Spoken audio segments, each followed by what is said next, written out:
Selamat datang di TMS Transformation Talks. How CRM can help FMCG industry to improve business process. Oke, senang sekali saya pada hari ini dapat berjumpa dan menemani Bapak Ibu semua untuk dalam webinar hari ini. Sebelumnya saya ingin memperkenalkan diri. Perkenalkan, nama saya Surina dari TMS dan saya yang akan memandu untuk acara webinar pada hari ini. Saya sampaikan terima kasih kepada para Bapak dan Ibu yang telah hadir dan para undangan yang telah hadir di acara webinar kali ini. Semoga kita semua dapat diberi kesehatan dan juga selama acara berjalan ini dapat menyerap ilmu yang ada pada webinar kali ini ya teman-teman dan Bapak dan Ibu semuanya. Sebelumnya saya ingin mengingatkan untuk para peserta, mohon untuk mengubah ya dengan akun nama Zoom-nya dengan nama, strip, perusahaan, atau institusi. Oke, sebelum kita memasuki sharing session, saya ingin menyapa dulu nih kehadiran Bapak dan Ibu semuanya. Sebelumnya terima kasih kepada Bu Diah yang telah hadir di webinar hari ini. Bu Diah, terima kasih ya Bu Diah dari Frisian Plate Indonesia. Dan pada kesempatan kali ini kita akan mengupas tuntas semua topik tentang how CRM can help improve business process ya. How CRM can help FMCG industry to improve business process. Tentunya bersama keynote speaker kita pada hari ini yaitu Bapak Penaka Budiman selaku Logistic Association dan juga SCM Practitioner. Serta untuk speaker kedua kita yaitu ada Bapak Justin Sebastian selaku BD Advisory dari Salesforce dan juga ada Bapak Sani Putra Hendarsyah selaku CRM Consulting Solution Architect Engineer dari TMS yang telah berpengalaman nih tentang CRM ya Pak Sani. Oke, sebelum dimulai acaranya, untuk itu kita ingin mendengarkan sambutan atau short speech dari Pak Rasmana Raga selaku perwakilan dari TMS. Kepada Pak Rasmana Raga dipersilakan. Halo semuanya, suara saya bisa terdengar ya? Udah oke? Suaranya jelas ya? Oke, so perkenalkan teman-teman, nama saya Rasmana Raga, Brand Marketing Lead from TMS. Saya juga dalam rangka mewakili para BOD dan manajemen TMS Consulting, mengucapkan selamat datang di webinar T3 TMS Transformation Talks kali ini ya, dengan topik How CRM Can Help FMCG Industry to Improve Business Process. Dan sekali lagi saya ucapkan terima kasih kepada para speakers dan juga moderator hari ini nih. Thank you so much. Ada Pak Penaka Budiman, ada Mas Sani nih, tim kita juga nih, yang wonderful sekali, pasti insight-nya oke-oke banget. Dan juga ada Mas Justin ya, from Salesforce. Thank you ya sudah meluangkan waktunya, teman-teman. Dan pada kesempatan kali ini, benar seperti Surina bilang, bahwa kita akan mengulas bagaimana sih top performing sectors di 2022, yaitu FMCG industry, yang memiliki banyak potensial di era digital transformasi ini. Dan seperti kita tahu, teman-teman, bahwa pandemi ini telah mengubah cara bekerja kita ya, bahkan dalam berbisnis, bahkan rumornya ini akan menjadi endemik ya. Dan tapi hikmahnya yang bisa kita ambil, apakah kita akan kembali kepada cara lama? Tentu tidak. Atau traditional way? Tentu tidak. That's a big no. Justru hikmah dari pandemi ini adalah we have to continue to deal with this evolving market. Dan juga on how to explore our potential to help us, for example, to simplify the business process that are more efficient. So tidak lain bertujuan pada goalnya yaitu optimizing sales and customers activities tentunya di tahun 2023 nanti ya. Like a wise businessman said, jadi saya pernah mengutip nih satu bagus banget quotes-nya yaitu there's always space for improvement no matter how long you've been in the business. So akan selalu ada celah untuk kita improve ya, nggak peduli berapa lama kita ada di bisnis itu. So mari saja kita receive new knowledge dan juga insight dari berbagai speakers, moderator yang juga kece-kece banget hari ini. So akhir kata wassalam and enjoy the T3. Saya kembalikan kepada Surina. Thank you.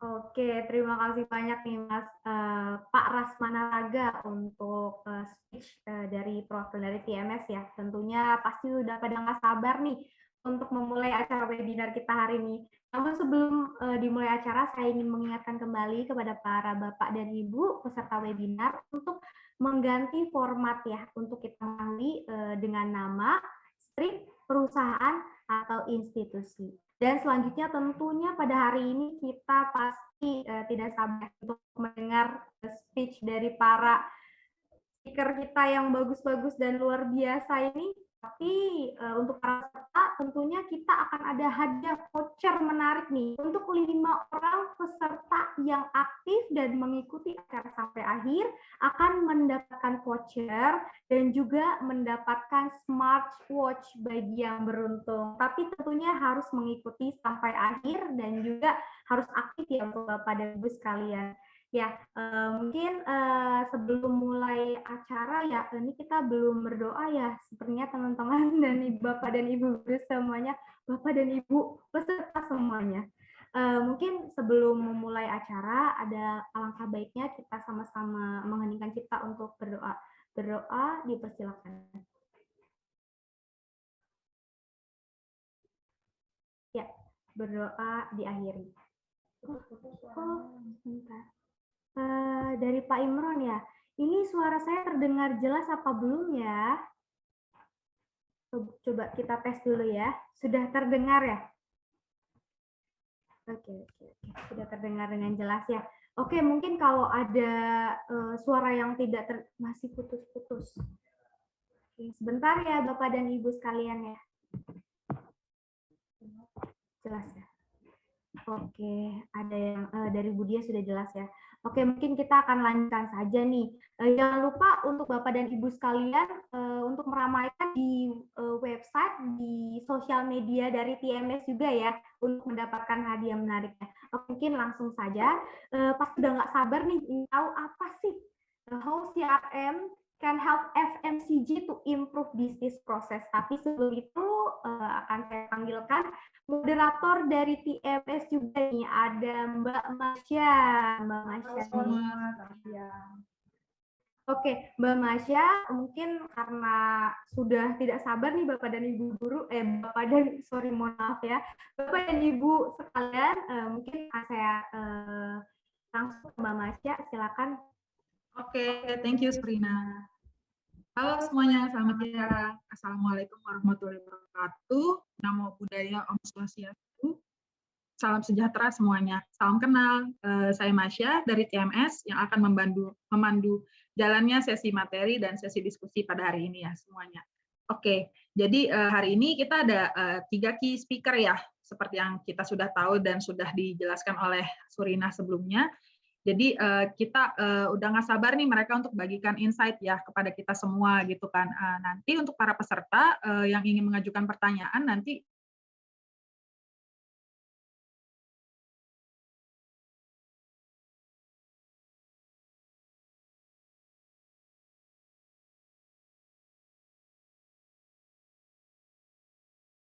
kita akan disuguhkan insight luar biasa nih dari narasumber kita yang satu ini, yaitu Bapak Tenaka Budiman. Beliau adalah salah satu anggota dari Asosiasi Logistik serta SCM Practitioner yang berpengalaman. Dan insight-nya juga nggak perlu diraguin lagi lah ya teman-teman. Jadi tanpa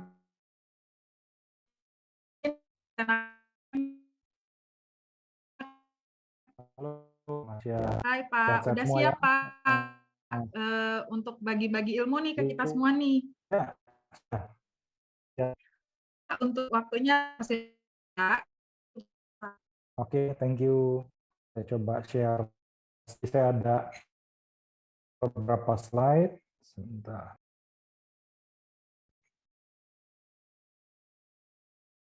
Sudah terlihat? Sudah Pak, saya? aman. Oke. Mengenai CRM. CRM itu Customer Relationship Management. Akan mulai dari helikopter view, yaitu dari supply chain manajemennya. Jadi awalnya saya disampaikan untuk sharing beberapa hal terkait dengan retail dan transformasi digital yang tentu nanti akan disambung oleh pembicara berikutnya yang lebih spesifik terhadap CRM. Jadi nanti saya akan coba share beberapa hal ya sebagai background saya beberapa kali berkecimpung di perusahaan FMCG. Ya, kalau saya boleh sebutkan nama-nama perusahaannya, ya saya pernah di Orang Tua, lalu di Garuda Food, di Kapal Api Group, di BRK Retail Group, dan retail terakhir yang saya pernah lakoni di Electronic City Tbk. Ya, jadi yang benar-benar retailnya itu menangani retail langsung, yaitu yang di BRK Retail dan di Electronic City yang menjual produk-produk consumer produk elektronik. Oke, saya mulai dengan slide pertama. Ya, kalau kita lihat di slide ini, saya mendapat source dari Asian Pulse sampai Q2, kita lihat FMCG secara global Asia ya, ini nggak di Indonesia, slightly lower dari 3,4 ke 3,0 ya. Kalau kita lihat food masih ada pertumbuhan tentunya ya. Kalau kita lihat seperti ini, kita fokus di FMCG tentunya cukup ketat. Lalu kita lihat di slide berikutnya, saya dapat by today. Jadi kalau kita lihat di Indonesia, ini khususnya di Indonesia, FMCG masih ada kenaikan. Ya, kalau kita lihat trennya, dilihat di sini 19,2 ke 19,6. Ya, ini data saya dapatkan dari Kantar World Panel FMCG ya, khusus Indonesia. Lalu kalau kita lihat secara FMCG seperti apa, akan bahwa dengan kondisi yang serba tak menentu, kita ini ada di zaman VUCA. Apa itu VUCA? Ya, zaman yang serba volatility, uncertainty, complexity, ambiguity, apalagi tadi sudah dibuka di awal mengenai pandemik yang sekarang berubah menjadi endemik. Ya, teman-teman juga harus jaga kesehatan. Ya, saat ini muncul lagi turunan virus COVID yang baru. Ya, kenaikan sudah mulai terasa. Ya, orang-orang yang sakit sudah mulai terasa. Jadi benar-benar gangguan yang bersifat pandemik ini sangat mengganggu bisnis tentunya. Belum ditambah perang Rusia-Ukraine yang berdampak ke segala tatanan bisnis, baik itu pengadaan raw materialnya yang ada juga ketergantungan masih dari Europe, ya, dan ini akan berpengaruh. Tapi kalau kita lihat di sini, ya FMCG di Indonesia itu masih resilience, ya, masih tahan, ya di sini. Ya, kalau kita lihat di sini, selama pandemik kita lihat sampai 2022 ya, kalau tadi kan ada penurunan sedikit. Kalau kita lihat khususnya di Indonesia, memang 2022 ini diprediksi slightly lower 8,9% ke 8,6%. Ya. Tapi kalau kita lihat di sini yang warna hijau ini adalah aktual, yang biru ini adalah forecast. Ya, jadi kalau kita lihat prediksinya sampai dengan 2023 yaitu kurang lebih 7,4% sampai 5,8%. Ini first half, ini second half, jadi ini semester 1, semester 2, ya. Jadi aktual semester 2 itu di diforecastkan menjadi 8,6%. Ya, karena masih berjalan kan semester 2 ini. Tapi semester 1 mencapai 8,9%. Oke, kita lihat sekarang. Bisnis yang tidak segera adaptasi dengan era digital akan tersingkir. Kenapa slide berikutnya ini ditunjukkan dengan seperti ini? Di zaman pandemik banyak perusahaan berlomba-lomba melakukan efisiensi, survival mode, ya, bertahan untuk menghadapi kondisi yang sangat VUCA dan banyak melakukan efisiensi, di mana perusahaan-perusahaan itu mulai bertransformasi secepatnya ke arah digital, yang semuanya awalnya dengan kertas mulai berubah ke paperless. Dan kalau kita berbicara yang lebih sederhana, yang lebih membumi, kita nggak usah berpikir yang terlalu jauh, khususnya di Indonesia. Semua mengarah ke digital itu tidak harus dengan teknologi yang terlalu savvy, terlalu canggih. Nggak seperti itu juga. Akan tetapi kita mulai dari yang sederhana, misalnya penggunaan, kalau saya berbicara TMS di sini adalah Transportation Management System, itu menggunakan sistem Android, ya, sistem Android dengan handphone untuk tracking, tracing, dan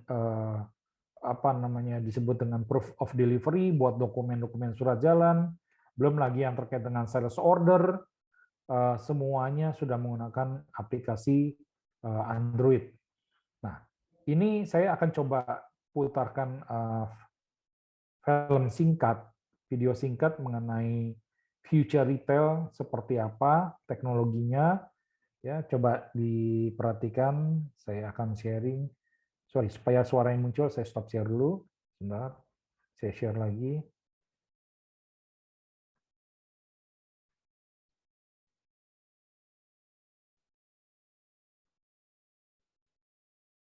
Oke, terlihat ya teman-teman videonya? Retail shopping will change more in the next 10 years than it has in the last 1,000 years. Everything will change. Hello, Mr. Yakamoto. Welcome back to the gas. Stores will behave more like websites, and websites more like stores. Halo Pak Tanaka, Fundamentals of what a belum store ada is, Pak videonya its di purpose and layarnya. function Oh, belum is ada already ya. changing. Sorry. These are the belum 5 kelihatan. biggest technologies. Oke, Mungkin bisa di-share ulang Pak. wait a minute. Oke, saya share lagi. Jadi videonya ada di... Oh, ternyata dia nggak bisa dibuka kalau di-share. Saya langsung aja buka.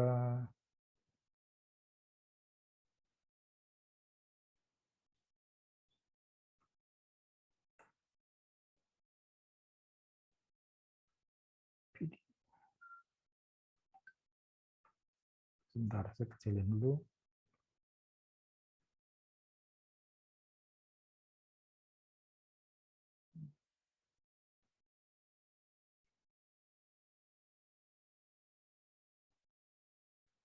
Sudah terlihat sekarang?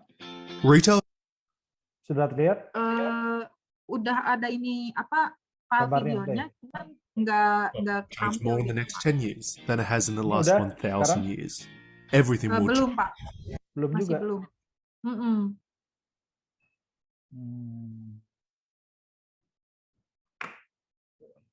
Apa ini ya videonya?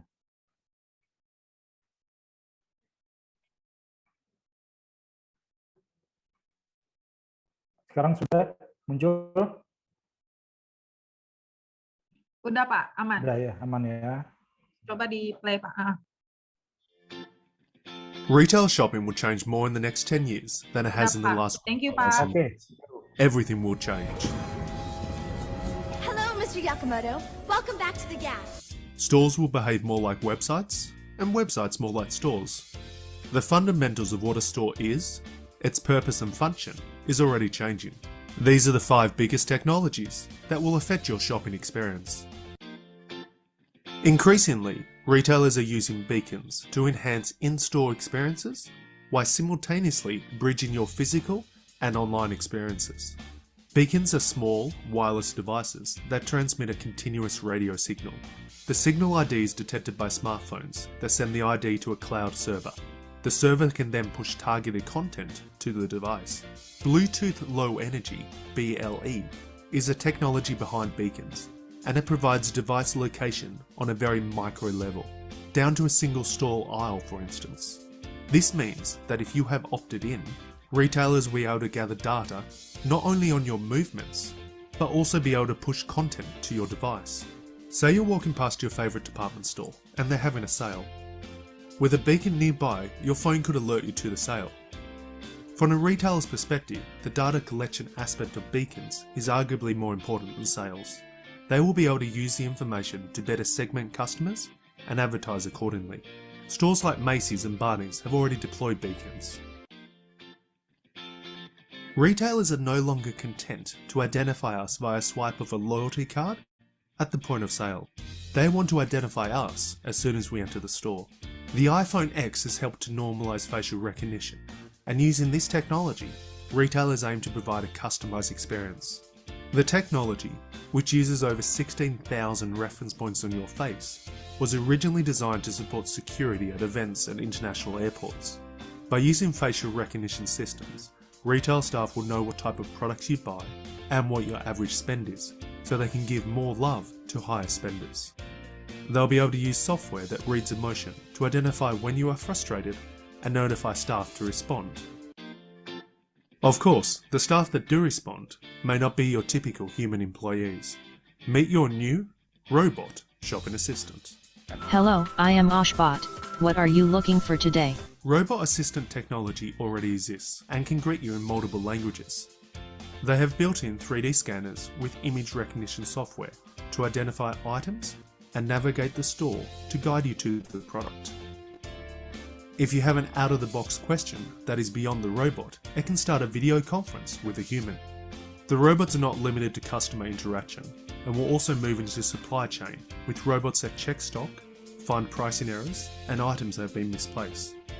These robots are intelligent enough to navigate existing stores and move around customers. The data these robots gather is compiled and analysed to provide improvement recommendations. Traditional mirrors are out and smart displays are in. Using artificial intelligence, virtual reality, and gesture recognition technology, the mirrors can superimpose clothing over your on-screen image. In effect, the mirror becomes a virtual changing room where you can create complete outfits without ever getting undressed. This technology allows you to see all items, even items that are not in stock, and try on dozens of different combinations. To see what the same item would look like in a different colour, just swipe your hand. You can even share your virtual picture on social media, so your friends can give you advice before you buy that new jacket. Oak Labs has a similar product for fitting rooms. When you walk into a fitting room, the mirror comes alive with all the items you have using RFID. You can request other sizes, cuts and colours with the display, and an alert is sent to sales staff to deliver the product to you. Using big data, the sales staff can also bring in additional products that other customers typically buy with those items. Essentially, it brings the ease of online shopping into the tangible world of retail. Retail stores can use this technology not just to measure average time in the fitting room, but also which items have the highest conversion rate. After robot support and interactive displays comes the payment process. Self-service checkouts have existed for over a decade. Paying with your phone or watch is newer, but we will see the rise and fall of this technology. The future of payments is you walking out of the store with your items automatically being scanned and the total being charged to your account. Amazon already has shops that identify you as you enter and automatically charge you as you leave. No need to scan any items. Payment in the future will have no queues, no checkouts, and no hassles.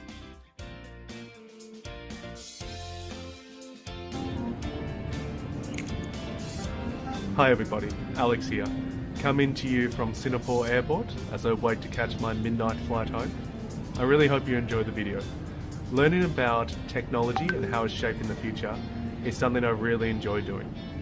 If you want to support my channel, then you can get engaged by leaving a comment, give me a thumbs up, subscribing, sharing, just engaging with the channel. Thanks for watching. Oke, saya balik ke slide.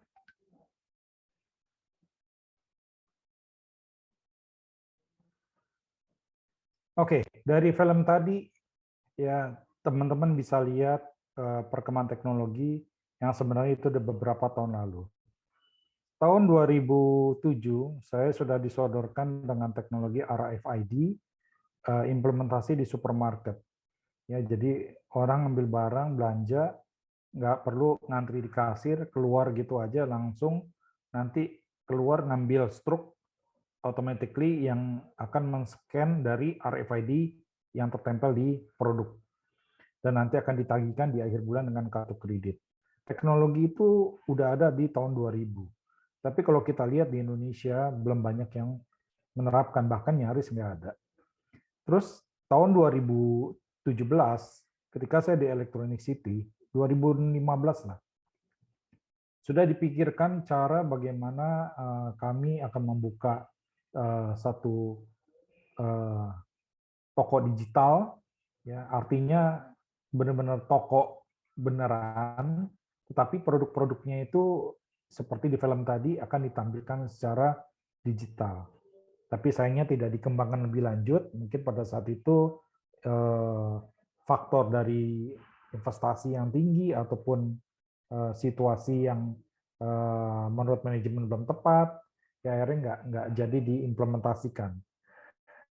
Nah, kalau kita lihat terkait dengan apa namanya di distribusi hingga kepada customer mereka yang di FMCG seperti di Orang Tua Group, di Garuda Food, Kapal Api yang mayoritas produk-produk fast moving consumer good. Mereka dalam berhubungan dengan customer mereka belum banyak menggunakan teknologi yang seperti di video.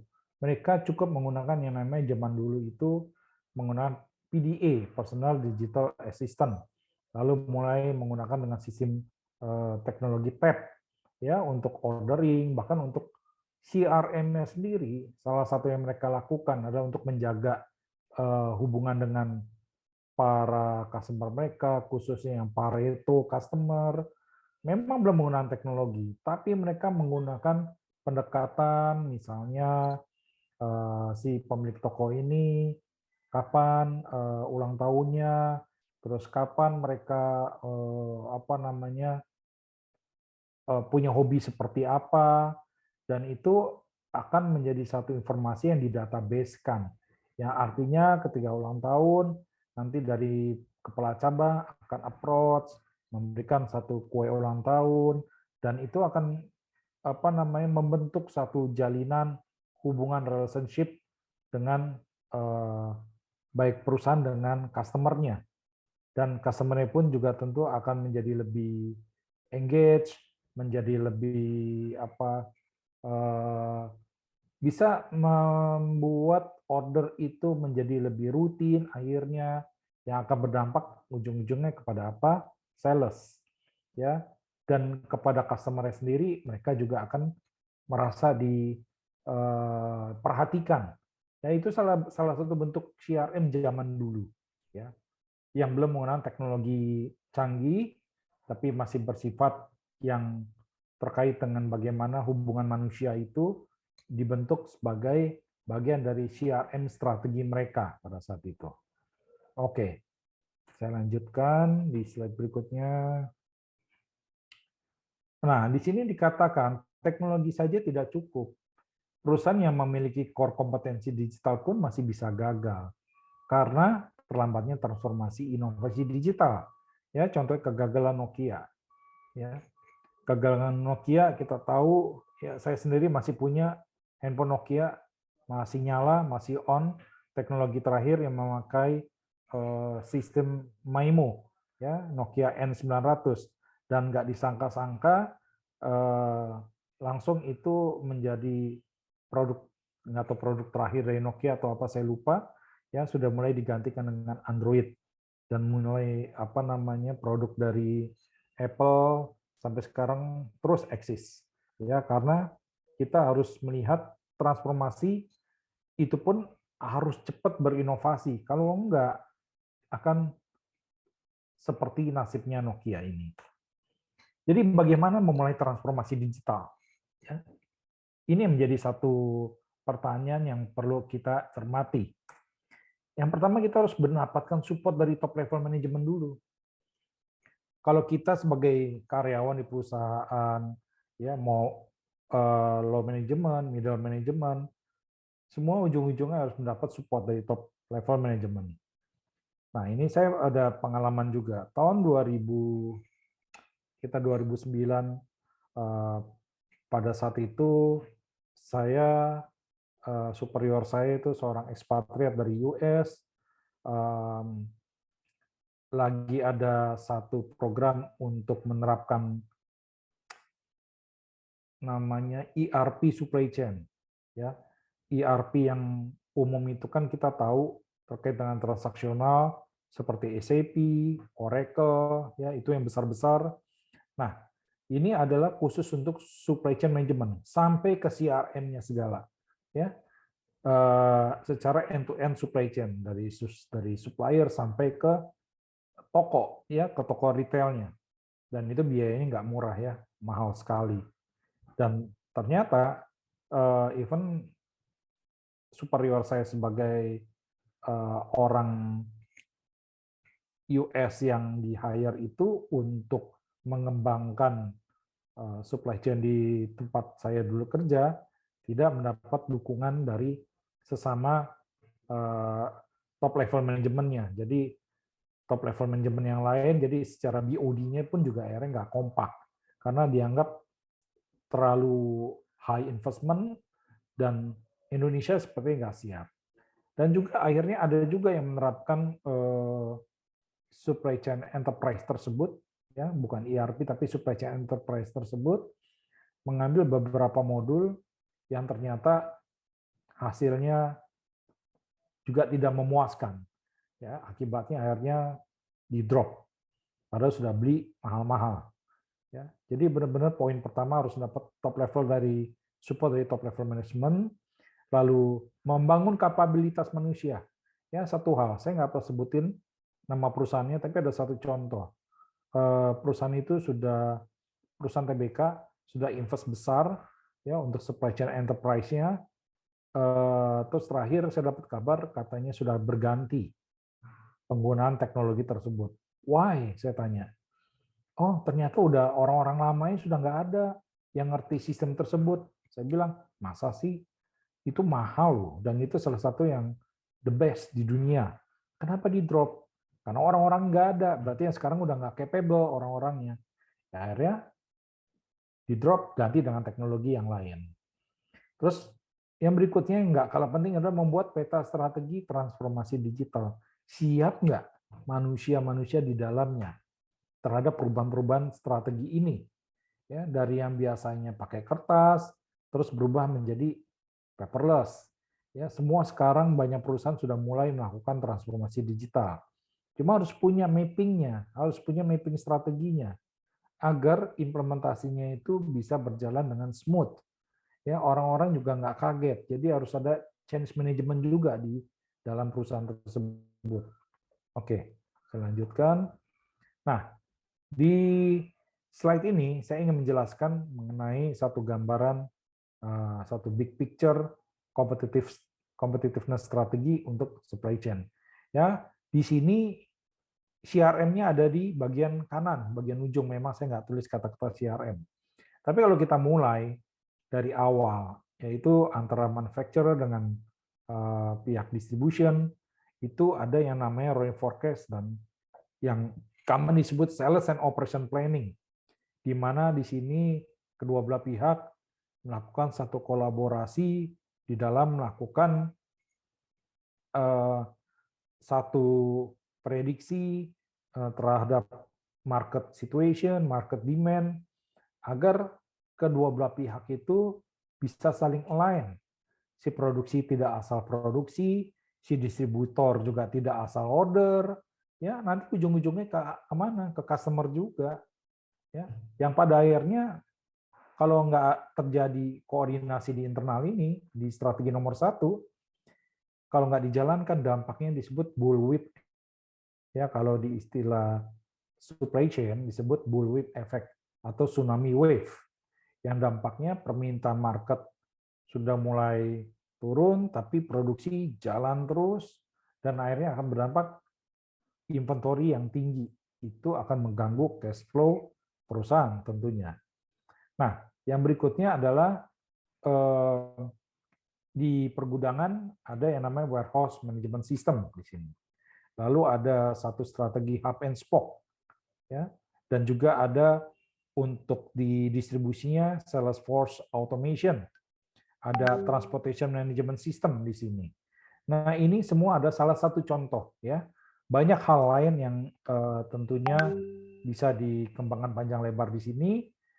Yang poin pentingnya adalah bagaimana teknologi ataupun sistem yang digunakan itu memberikan nilai tambah, bukan sebaliknya, tetapi memberikan satu nilai tambah, mengakselerasi proses, kedua bisa memberikan satu efisiensi dan effectiveness, dan juga tentunya buat perusahaan adalah satu kompetitif strategi dalam rangka menghadapi VUCA, ya, di dalam rangka menghadapi VUCA. Dan yang kerap dilakukan di dalam distribusi itu adalah dua besaran ini, warehouse management system dan transportation management system. Kalau dengan customer-nya, umumnya CRM dilakukan di bagian depan di sini, ya, terkait dengan customer-nya. Nah, kalau kita lihat secara konsep bahwa sistem yang diterapkan ini tidak bisa semata-mata kita mendorong barang ke market begitu aja. Tetapi kita harus kombinasi dengan sistem push and pull. Apa sih yang maksud dengan push? Kalau buat production, buat produksi, itu lebih condong adalah melakukan push system. Dia akan produksi untuk mendapatkan tingkat efisien di produksi. Tetapi market situation tidak bisa dilakukan dengan sistem push. Market itu sangat volatile. Sangat volatile. Pak Donato, waktunya sisa 3 menit lagi ya, Pak? Hah? Oh, 3 menit lagi. Oke. Iya, thank you, Pak. Oke, thank you. Iya. Ya, jadi kalau pull system itu menyesuaikan dengan kebutuhan yang ada di market. That's why saya tulis ini kombinasi sistem push dan sistem pull. Oke.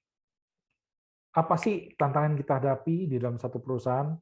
Ada beberapa poin di sini, termasuk digitalization, automation, fraud, dan seterusnya. Dan ini berhilir kepada produk harus sesuai dengan kebutuhan, ada order tracking, dan fleet information terkait dengan pengiriman. Nah, ini kita lihat petanya ke depan adalah ujung-ujungnya to serve customer better. Dan yang terakhir di slide ini yang ingin saya tekankan, ada beberapa hal terkait dengan kondisi yang serba tak menentu ini, bagaimana kita bisa meningkatkan kapasitas resilient di dalam supply chain kita, ada trade finance network, supply orchestration, global trade automation, intelligent, routing and mode optimization, yang tak lepas dari 4 hal di bawah ini. Big data, analytical capabilities, cloud platforms, serta software as a service, dan IoT and sensors. Ya, berbagai teknologi ini akan berdampak kepada customer. Dan tentunya CRM itu adalah bagian dari supply chain itu sendiri. Karena ada CRM, ada SRM. Ada Customer Relationship Management, ada Supplier Relationship Management. Ya, itu adalah satu paket di dalam mata rantai supply chain enterprise. Dan nanti akan dibicarakan lebih detail mengenai CRM itu sendiri oleh tim dari TMS. Oke, demikian dari saya. Terima kasih.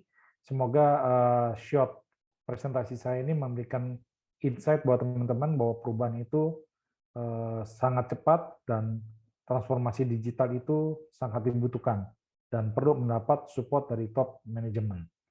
Oke, terima kasih atas waktu yang diberikan. Waktu dan tempat saya kembalikan.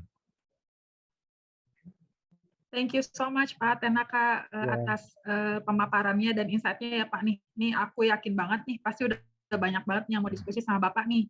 Nanti kita lanjut di panel discussion ya Pak ya. Oke.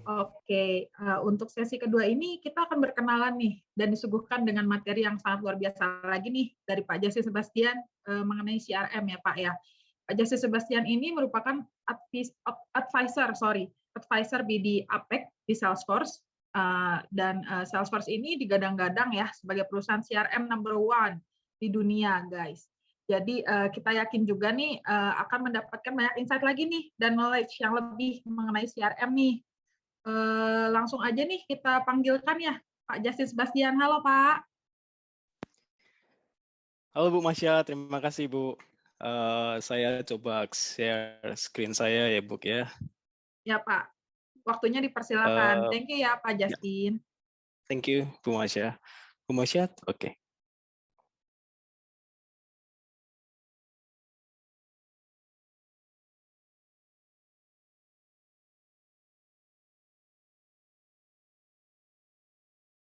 Baik, Bapak Ibu sudah kelihatan layar saya? Udah, Pak. Aman. Baik, terima kasih. Nah, mungkin sebelum saya lanjut ke pembahasan topik kita pada sore hari ini, mungkin saya terima kasih untuk Bapak Ibu yang telah hadir ke dalam acara hari ini, dan juga senang sekali saya diberikan kesempatan untuk menjadi speaker yang akan membawakan topik mengenai consumer good yang di under Salesforce. Nah, perkenalkan nama saya Justin, saya adalah seperti yang tadi dimention oleh Ibu Masya, BD dari Salesforce sendiri yang berada di Singapura. Nah, untuk pembahasan selanjutnya Bapak Ibu, Salesforce sendiri sudah menjadi CRM nomor 1 di dunia, yang dimana bisa kita lihat hampir 23,9% di antara kompetitor kita yang lainnya. Kenapa? Karena memang kita sangat doing well dan doing good, yang dimana kita bisa lihat untuk Salesforce sendiri kita punya 3 award yang kita sudah dapat sebagai leader, itu adalah culture, innovation, dan juga philanthropy. Yang dimana kita mulai dari tahun 2012 sampai dengan sekarang kita sudah mencapai 26,49 billion USD. Oke. Nah, lanjut lagi Bapak Ibu. Salesforce sendiri tidak hanya mencakup CRM, yang dimana kita sekarang ini bukan hanya sebagai sales dan service dan juga marketing, tapi kalau misalnya Bapak Ibu lihat, kita juga mencakup yang namanya Commerce Cloud, yang dimana kita juga sudah melakukan akuisisi kepada company analitik yang bernama Tableau dan juga company yang bernama Mulsoft. Nah, Mulsoft ini adalah berfungsi untuk dilakukannya integrasi. Nah, jadi sekarang saat ini Salesforce bukan hanya fokus lagi kepada CRM, tapi berfokus kepada customer 360, yang dimana ini sangat membantu kebutuhan dari customer kita. Nah, di sisi lain, kita juga ada platform, ada industri. Industri ini maksudnya adalah industri seperti financing, mungkin juga kepada consumer good, dan juga industri fokusnya yang lainnya seperti itu. Nah, lanjut lagi ke atas, ini nanti ada beberapa solusi yang juga kita tawarkan. Nah, beberapa tahun yang lalu kita juga baru akuisisi company yang bernama Slack. Slack ini adalah sekarang sudah di bawah Salesforce sendiri. Nah, jadi kalau misalnya Bapak Ibu sudah pernah memakai Slack, nah sekarang itu adalah bagian dari Salesforce, Bapak Ibu. Nah, masuk pembahasan kita, Bapak Ibu, yang mau saya bahas adalah mengenai Salesforce for Consumer Good, yang dimana saya ingin membawakan topik yaitu bagaimana dengan consumer good ini bisa membawa atau bisa drive profitnya kita, dan juga bagaimana caranya kita bisa deliver untuk keunggulan komersial kita. Nah, saya lanjut, Bapak Ibu. Selama 2 dekade ini, dari sisi consumer good, ada beberapa customer yang sudah memakai Salesforce sendiri, yaitu adalah dari sisi footwear, itu ada Adidas, dan juga ada Nike, ada Unilever di bagian beauty and personal care, dan juga ada PepsiCo dan Coca-Cola. Dan juga bisa kita lihat customer kita yang lain ada New Balance, ada juga yang di bagian food and beverage. Nah, kenapa? Karena Salesforce for Consumer Good ini ternyata sangat begitu menguntungkan. Bisa kita lihat di layar saya, Bapak Ibu, di PepsiCo sendiri mereka menyatakan bahwa 12% ternyata mereka sangat menghemat waktu untuk mengoptimalisasikan sales mereka yang ada di lapangan. Dengan 1,7 kali, akhirnya mereka meningkatkan target customer yang visit ke retailnya mereka. Seperti itu. Nah, di sisi lain, kalau kita lihat di sini ada customer kita yang bernama Alpine Nutrition. Bisa kita lihat ternyata 39% ROI mereka tercapai. Dan 45% ternyata ROI untuk marketing mereka increase, meningkat. dengan 38% menurunnya biaya servis dan support. Nah, jadi apa saja sih keunggulannya? Jadi ada 4, Bapak Ibu. Yang pertama bisa kita lihat di sini adalah perfect retail execution, yang dimana ini sangat membantu Bapak Ibu sekalian untuk memberikan productivity yang ada di lapangan. Jadi ini sebenarnya lebih kepada sales lapangan, yang nanti akan saya jelaskan lebih lanjut.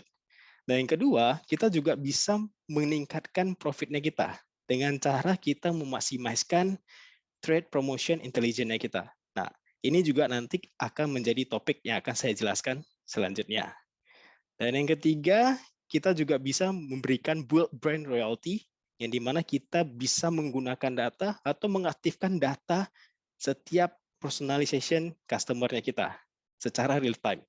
Nah, jadi personalization customer ini cukup menguntungkan di saat ini ya, seperti yang tadi dimentionkan oleh Pak Tenaka. Setiap customer yang datang ke toko kita bisa personalisasikan. Jadi kebutuhannya apa, dia beli barang apa, bahan apa yang dia beli, dan berapa kali dia mengunjungi toko tersebut. Dan yang terakhir, kita juga ada yang namanya work efficiently. Nah, dengan cara seperti ini kita dapat membantu tim kita untuk transform. Yang tadinya kita masih manual, jadinya sekarang kita bisa memberikan otomisasi. Jadi kita bisa kerja dimanapun dan kapanpun secara mobile, Bapak Ibu. Nah, lanjut lagi pembahasan saya. Di sini yang saya mau fokuskan adalah bagaimana consumer good bisa drive our profitability. Nah, dengan cara kita harus improve trade promotion effectiveness kita. Jadi kalau misalnya Bapak lihat atau Bapak Ibu lihat, dengan cara seperti ini, trade promotion management ini sebenarnya bisa meningkatkan promotionnya kita. Jadi kalau misalnya Bapak Ibu lihat, kita bisa manage promo plan-nya kita bisa maximize revenue di dalam satu platform. Nah, yang kedua, kita juga bisa tracking efektivitas kita secara real time. Jadi setiap apapun yang terjadi dalam manajemen trade promotion ini bisa kita lihat secara real time di reportingnya kita.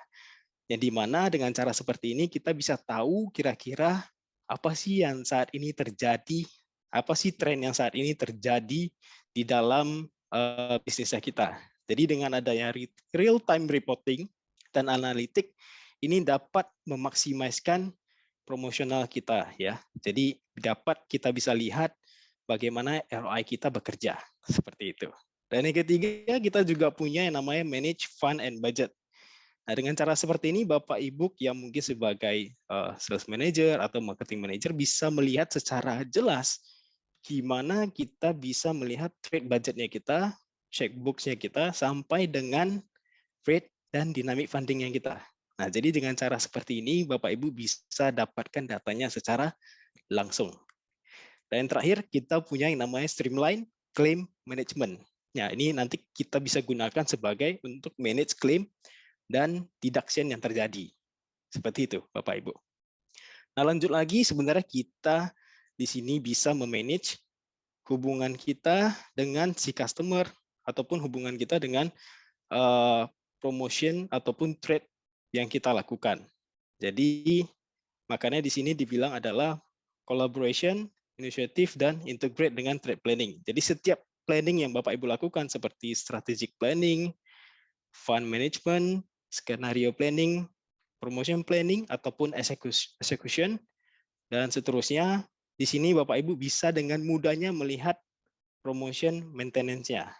Dan juga sangat easy untuk product entry, dan juga kita sediakan adalah live spreadsheet, seperti P&L, yang dimana ini nanti tidak lagi terpisah-pisah datanya, seperti itu. Dan juga kita bisa adaptive trade calendar, yang dimana nanti ini kita bisa kolaborasi dengan tim marketing dan juga dengan tim salesnya kita. Yang dimana nanti sales manager akan menerima data tersebut secara real time. Jadi kalau apa yang kita bilang real time ini adalah secara langsung ya Bapak Ibu ya. Jadi apa yang terjadi di dalam bisnisnya Bapak Ibu, semua data itu akan real time teranalisis. Nah, yang terakhir, ini sangat penting, kita bisa kolaborasi planningnya bersama-sama tim yang lain. Bapak Ibu. Nah, lanjut lagi pembahasan saya yang kedua, ini adalah bagaimana caranya kita bisa deliver keunggulan kita yang ada di komersial. Jadi ini lebih difokuskan kepada sales kita yang ada di lapangan. Bagaimana sih mereka bisa bekerja secara efektif, bagaimana sih mereka bisa improve setiap aktivitas yang dilakukan oleh salesnya kita. Nah, kita namakan adalah retail execution. Nah, retail execution ini dapat meningkatkan 10%. Ini adalah use case yang kita terima dari customer kita. Jadi 10% increase in perfect store performance. Jadi setelah mereka memakai retail execution ini, ternyata bisa mengimprovisasikan efisiensi ketika si salesperson mengunjungi si customer atau mengunjungi retail dari si customer. Jadi mulai dari design plan-nya, optimize visit-nya, dan juga bisa kita track salesperson kita secara efektif. Nah, jadi dengan cara seperti ini, maka power productivity kita untuk memaksimalkan penjualan akan lebih bagus. Jadi di sini juga kita bisa prioritaskan atau kita juga bisa memberikan schedule per visit yang dilakukan oleh sales team kita. Nah, bukan hanya itu, sales team juga bisa melihat secara langsung melalui mobile app, melalui handphonenya, mengenai customer information. Nah, jadi mulai dari sales visit ke lapangan sampai dengan priority customer apa yang mereka harus kunjungin, itu semuanya bisa dilakukan di retail execution. Nah, lanjut lagi, kita juga ada yang namanya deliver perfect execution. Nah, untuk deliver ini adalah menyangkut dengan yang namanya inventory audit. Nah, jadi dengan cara seperti ini, setelah nanti sales di lapangan menerima orderan dan delivery, ini nanti bisa yang namanya ada intelligent object detection, yang dimana membantu Bapak Ibu untuk menghubungkan dengan produk yang tepat dan dengan harga produk yang tepat. Seperti itu. Nah, lanjut lagi, kita juga bisa prioritaskan delivery, kita juga bisa track, dan sampai kita punya visibility kepada order yang sedang berlangsung dan fulfillment yang sudah terselesaikan. Nah, yang terakhir, kita juga bisa lihat di sini ada turn order takers into order makers. Nah, di sini kita sediakan yang namanya AI, yang dimana instant AI ini akan membantu untuk mengoptimalisasikan tasnya kita, dan juga kira-kira dia akan meng-capture orderan kita, yang dimana ini dapat memaksimalkan salesnya kita. Jadi contohnya misalnya ada orderan yang sudah jatuh tempo, atau mungkin ada orderan yang sedang belum terjadinya pembayaran, ini nanti bisa didetek oleh AI-nya kita.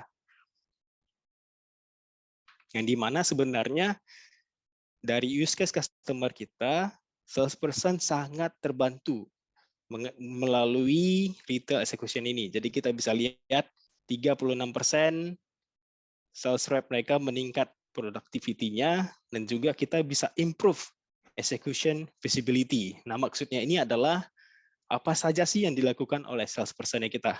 Apakah dia mengunjungi customer atau apakah dia pergi ke warung kopi, seperti itu Bapak Ibu. Nah, di situ nanti kita bisa lihat semua aktivitas yang terjadi. Nah, di sini juga kita bisa improve strategi melalui performance reporting-nya kita.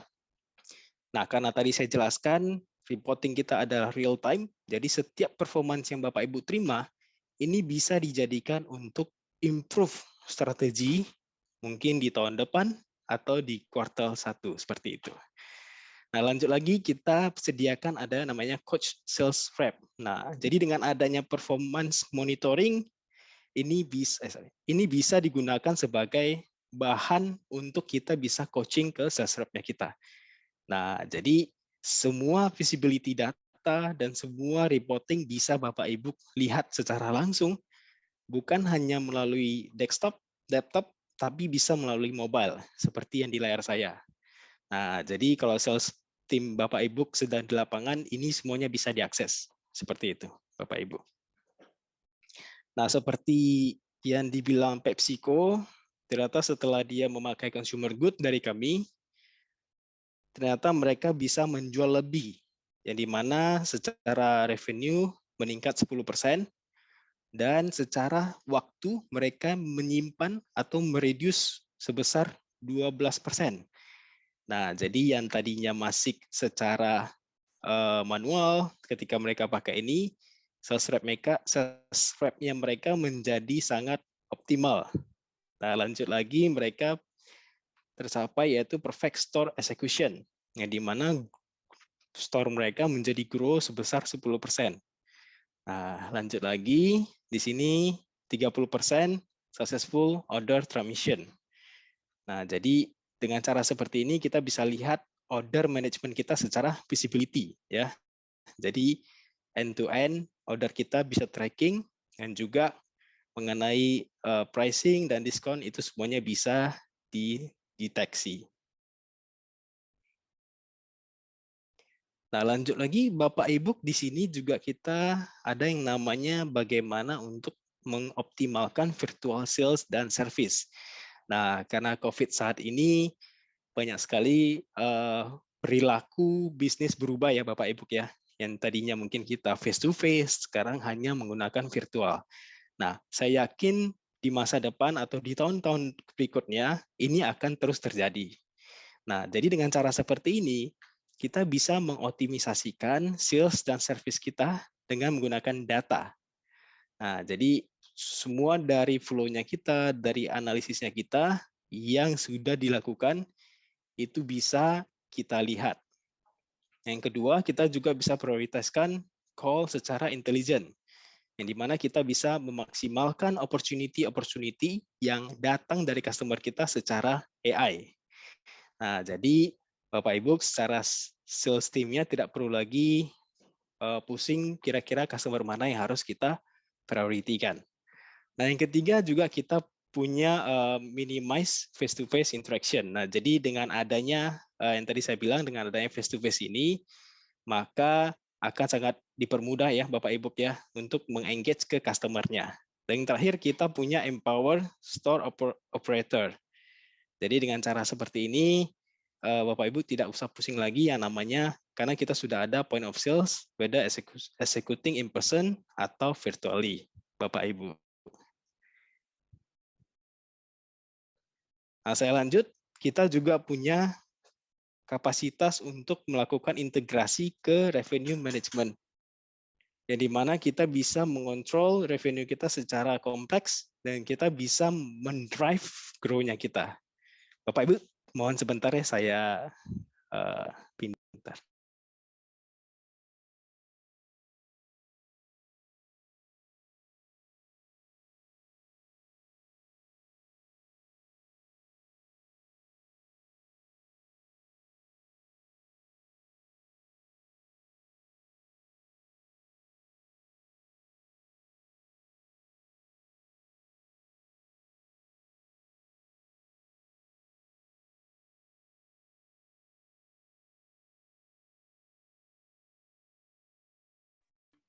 Teman-teman semua, Bapak Ibu. apabila sekalian apabila ada pertanyaan bisa di kolom komentar ya. Ya, terima kasih Ibu Masya. Nah, di sini untuk kapasitas kita berintegrasi dengan revenue management, yang membawa kita lebih kepada self-service order, yang tadi sudah dijelaskan oleh Pak Tenaka, bagaimana sih robot untuk menerima self-service order. Nah, di sini nanti sudah ada bisa kita lakukan di CRM kita. Dan juga mengenai business plan, agreement, untuk juga produk dan juga pricing katalognya kita, sampai dengan billing dan collection. Nah, jadi kira-kira dari sales order dan juga payment schedule-nya bisa kita lihat dan bisa kita deteksi juga, Bapak Ibu. Dan juga kita ada yang namanya revenue reporting, yang dimana dengan cara seperti ini kita bisa recognize revenue, performance kita secara forecast, dan juga kita bisa track setiap sales KPI ataupun setiap sales team-nya kita. Jadi kita bisa lihat customer transaction data kita itu seperti apa, dan juga kita bisa memantau apakah bisnis kita ini dalam keadaan sehat atau tidak, Bapak Ibu. Nah, mungkin sampai di sini Bapak Ibu kira-kira ada yang ingin bertanya, silakan nanti ditulis saja di kolom chat.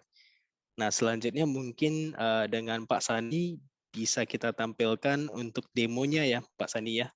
Nah, kali ini Bapak Ibu saya ingin memperlihatkan demo live tentang retail execution dan juga tentang trade promotion management. Silakan Pak Sani. Oke, thank you Pak Justin atas kesempatannya. Boleh saya yang share ya?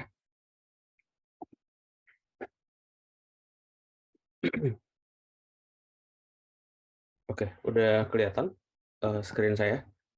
Mungkin sebelumnya terima kasih atas waktu dan kesempatannya. Perkenalkan, nama saya Sani Putra Hendarsyah. Saya sebagai Salesforce Solution Architect di TMS atau Trimitrasis gitu ya.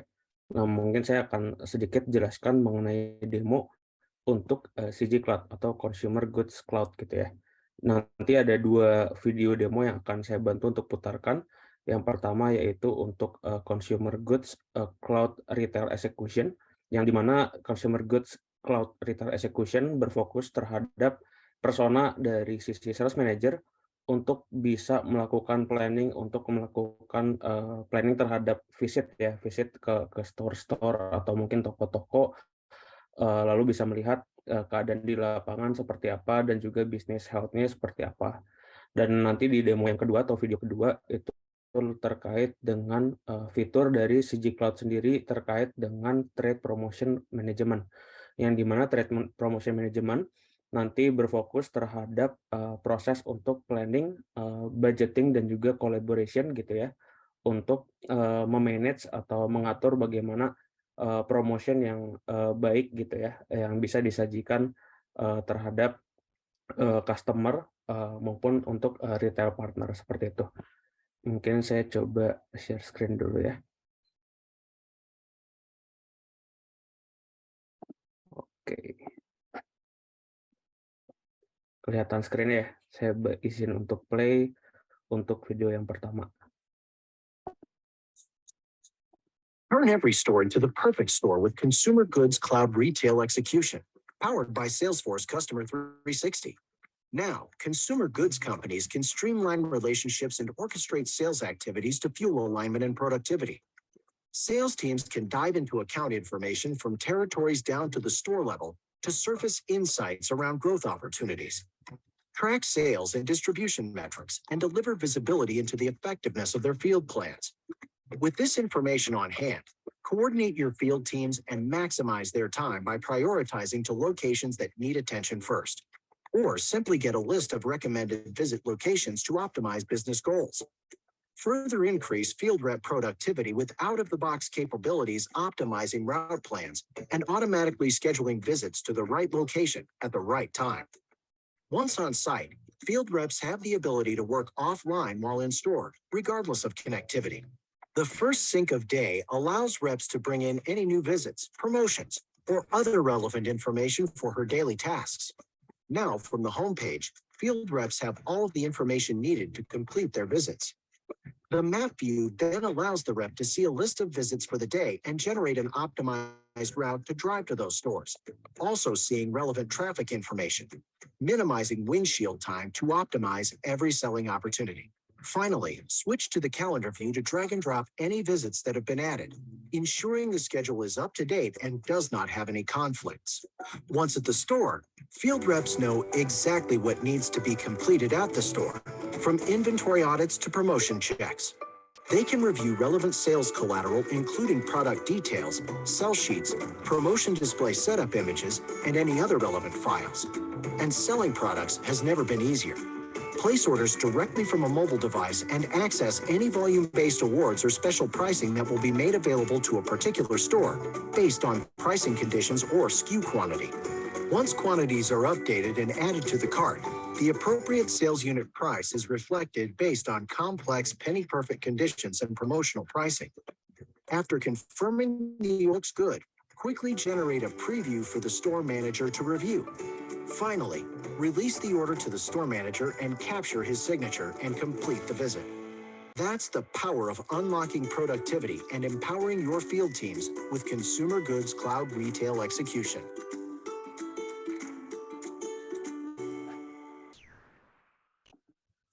Itu untuk yang pertama ya, yang dimana fokusnya sendiri yaitu terhadap untuk retail execution. Jadi untuk memudahkan si sales manager untuk bisa visit dari store satu ke store yang lain.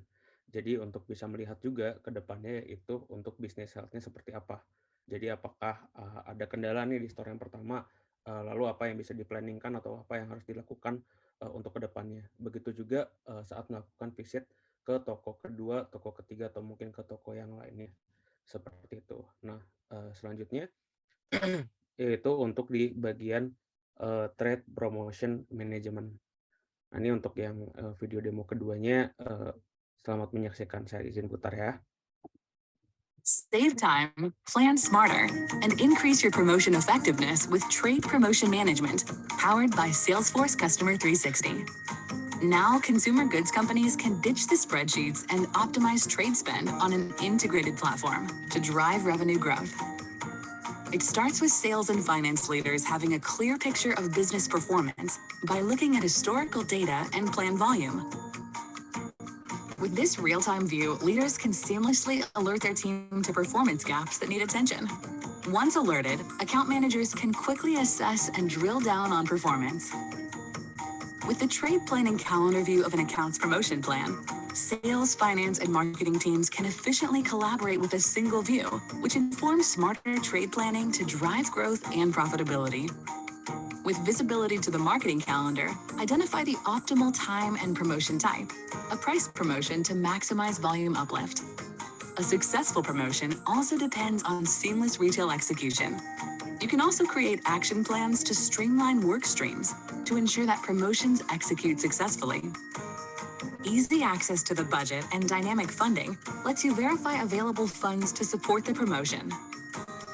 With clarity around high ROI promotions, you can copy a previous promotion, rename it, and set the new start date in just a few clicks.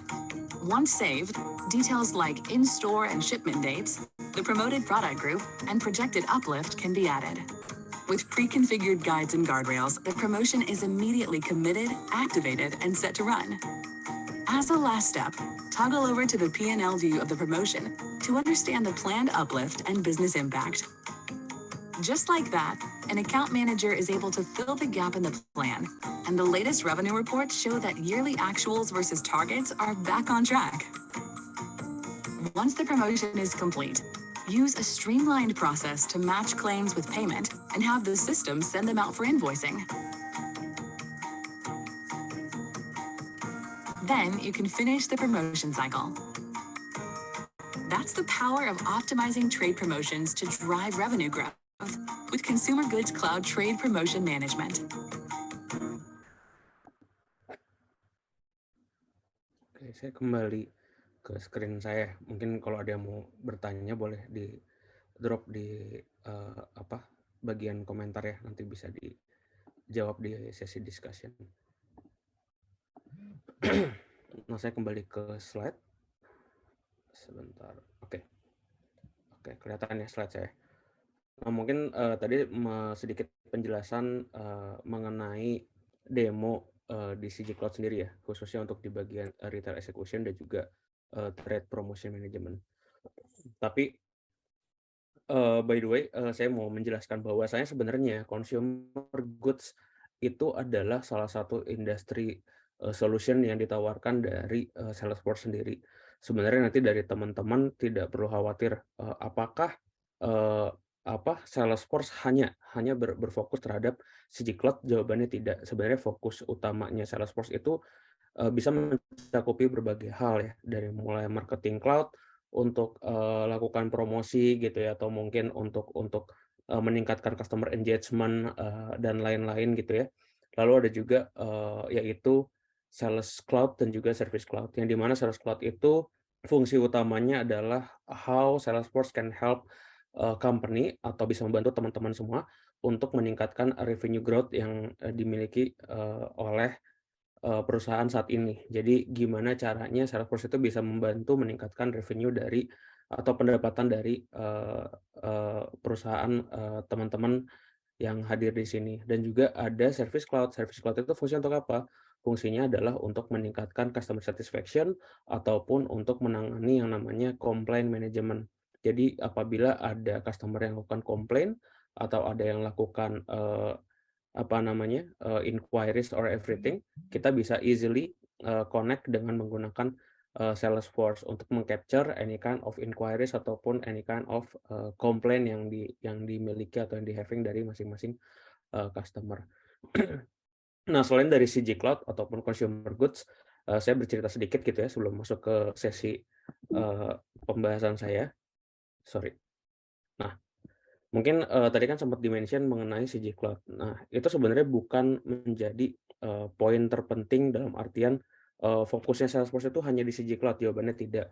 Karena sangat banyak solution yang ditawarkan dari Salesforce, mulai dari otomotif gitu ya, atau mungkin untuk communication, untuk financial service cloud gitu ya, ada governance, ada healthcare, ada logistik, ada transportation, dan lain-lain. Yang dimana mungkin ke depannya di sesi selanjutnya kita bisa bawakan yang dimana bisa fokus ke industri tersebut. Tapi CG Cloud itu merupakan salah satu poin atau solusi yang bisa ditawarkan dari Salesforce terhadap rekan-rekan yang mungkin ingin coba untuk implement CRM di dalam perusahaannya, seperti itu. Nah, selanjutnya saya akan menjelaskan mengenai apa sih kegunaan dari Sales Cloud dan Service Cloud. Kalau tadi kan kita sempat cerita atau sempat ngebahas beberapa hal mengenai dengan adanya Salesforce itu bisa membantu yang namanya nilai atau pendapatan dari penjualan yang dilakukan di perusahaan biasanya itu bisa lebih meningkat lagi, itu bisa lebih oke lagi nih secara pendapatan gitu ya. Nah, sebenarnya in details untuk Sales Cloud sendiri kita punya tiga fungsi utama, yang dimana fungsi pertama yaitu untuk skill up untuk sales team gitu ya, lalu untuk scale up sales process, dan juga untuk speed up your revenue dari sisi perusahaan pastinya. Dan ini yang disebut dengan Sales Cloud 360 in the function or in the feature. Artinya fitur-fitur yang disajikan oleh Sales Cloud sendiri dalam Salesforce itu bisa mencakupi untuk internal maupun secara perusahaan lah bisa dibilang gitu ya. Jadi untuk internal itu dalam artian untuk para salesnya, dan juga untuk secara perusahaan dalam artian untuk company growth. Nah, ini adalah penjelasan mengenai skill up your people for today's sales engagement. Yang dimana mungkin sempat dijelaskan juga di sebelumnya, kalau di sini untuk Sales Cloud sendiri itu fungsinya untuk meningkatkan dalam artian salesperson atau sales representative untuk learn new ways to connect, gimana caranya kita bisa connect dengan customer kita with easily connect lewat Salesforce atau via Salesforce gitu ya. Lalu understand a new scope of selling, gimana cara kita jualan pada biasanya itu bisa ditingkatkan lagi sehingga jualannya nanti di dalam Salesforce itu bisa lebih efektif dan lebih efisien, dan juga develop new methodologies untuk manage penjualan di dalam Salesforce. Nah, lalu yang selanjutnya adalah scale up sales to adapt to any changes. Jadi gimana caranya kita bisa mengadopsikan Salesforce ini terhadap sales ataupun tim gitu ya di dalam perusahaannya teman-teman. Yang dimana kebanyakan yang current condition atau current situation adalah yang terjadi gitu ya. 70% dari companies atau 70% dari perusahaan yang ada yang belum adapting tools CRM itu biasanya nggak siap nih untuk adaptasi dalam artian kalau ada changing kondisi gitu ya, kayak sekarang katakanlah sudah pandemic situation sudah lewat, sekarang jadi endemic nih, udah mulai lagi naik, tapi ada lagi virus-virus yang baru nih, virus-virus yang ibaratnya ada new COVID atau mungkin new version of COVID gitu ya. Jadi artinya dibilang selesai belum, tapi ya siap-siap lagi, mungkin ada lagi second wave atau mungkin third wave dan lain-lain.